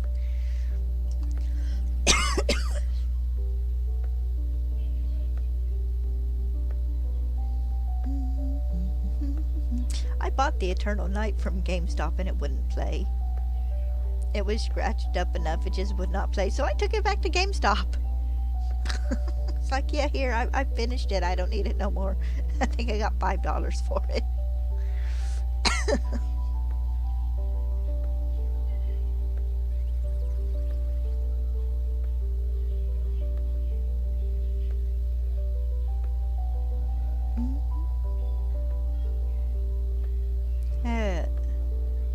I'd love to play them all again, but I don't have the money for them. Guess I could yo-ho them. That would be a option. But yeah, look them up. They were fun.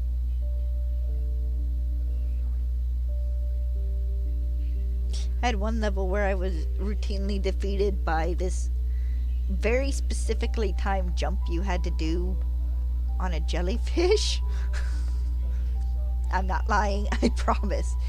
These were floating jellyfish in a forest, and they were your pathway up into a higher part of the forest. And this one part where you had to do this very specifically timed jump. And it took me forever to do that jump.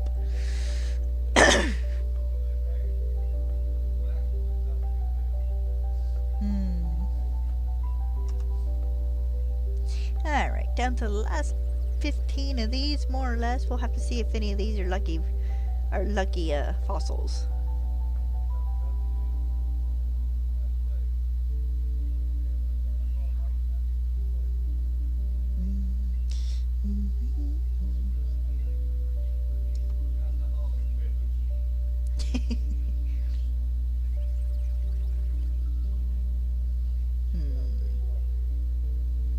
I want to play more Spyro. I specifically want to play Spyro on my PlayStation 2, but that's not going to happen.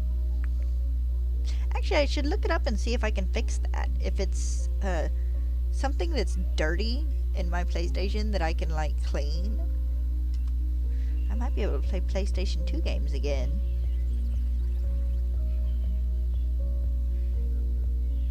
That'd be kind of nice.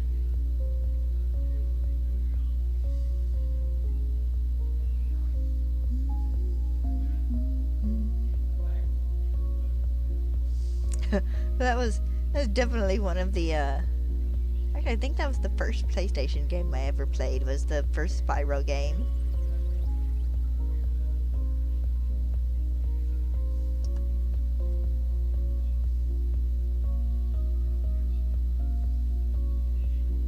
Yeah.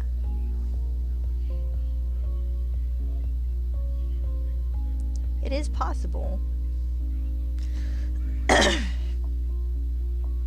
Because it will... Well, it got to a point where it was having trouble reading DVDs and stuff as well. But of course, this PS2 is...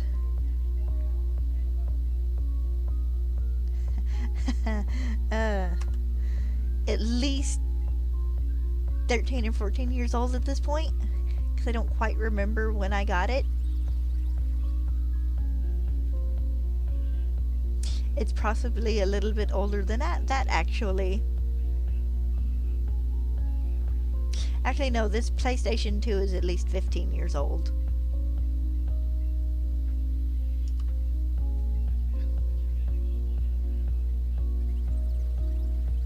It was my birthday present. Like a year before the PlayStation 3 came out.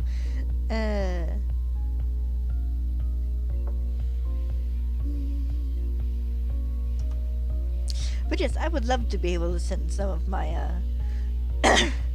my game stuff to people and have them, like, clean it and make sure there's no broken pieces or anything and fix them and send them back to me and me be able to play them. I like to be able to send my Pokemon games off and have all the batteries inside of them replaced.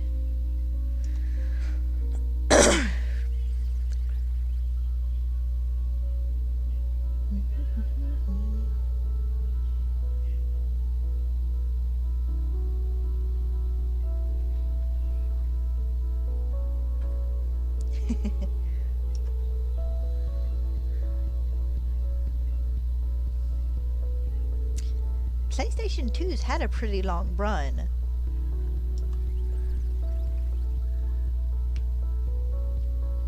Like, if I'm not mistaken, I remember seeing PlayStation 2's came out when I was in elementary school. And I don't quite remember when the PlayStation 3 came out, but they did have a pretty long run.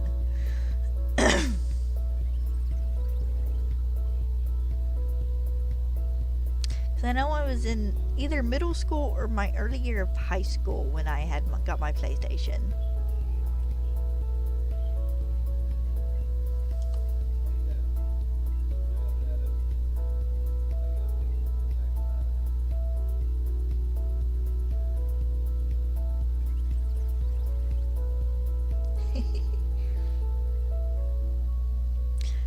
Mine lived a pretty good life. I lent it to my niece to play. She is playing through the Kingdom Hearts games, and I get a text message. It's Sam. I broke your PlayStation. It's like, honey, you didn't break my PlayStation.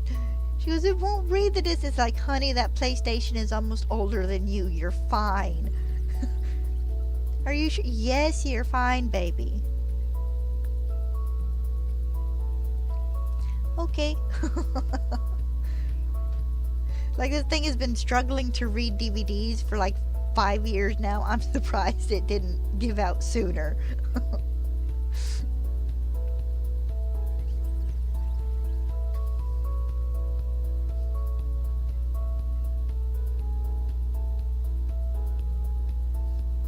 She's like, but I didn't get to finish the game. It's like, you're just gonna have to come play it on my PlayStation 4 then, honey. Can I? It's like, I will make you an account. Yes, it's like, you're fine. You're good, I promise. You just don't beat my controller against the desk. Okay. She told me that what used to be one of her favorite things would be I'd be at work or something and she'd get home from school or be here for like the weekend. And she'd sit in my nerd corner was in that corner at the time. This is what I called it because that's where my TV and my game systems and stuff was. And I had all my anime stuff and whatnot hung up. And she's like, I feel like a nerd queen sitting in your nerd corner playing video games. And it's like, yeah. It's like, I've been a nerd for quite a while here, honey. Like, I have a collection of things.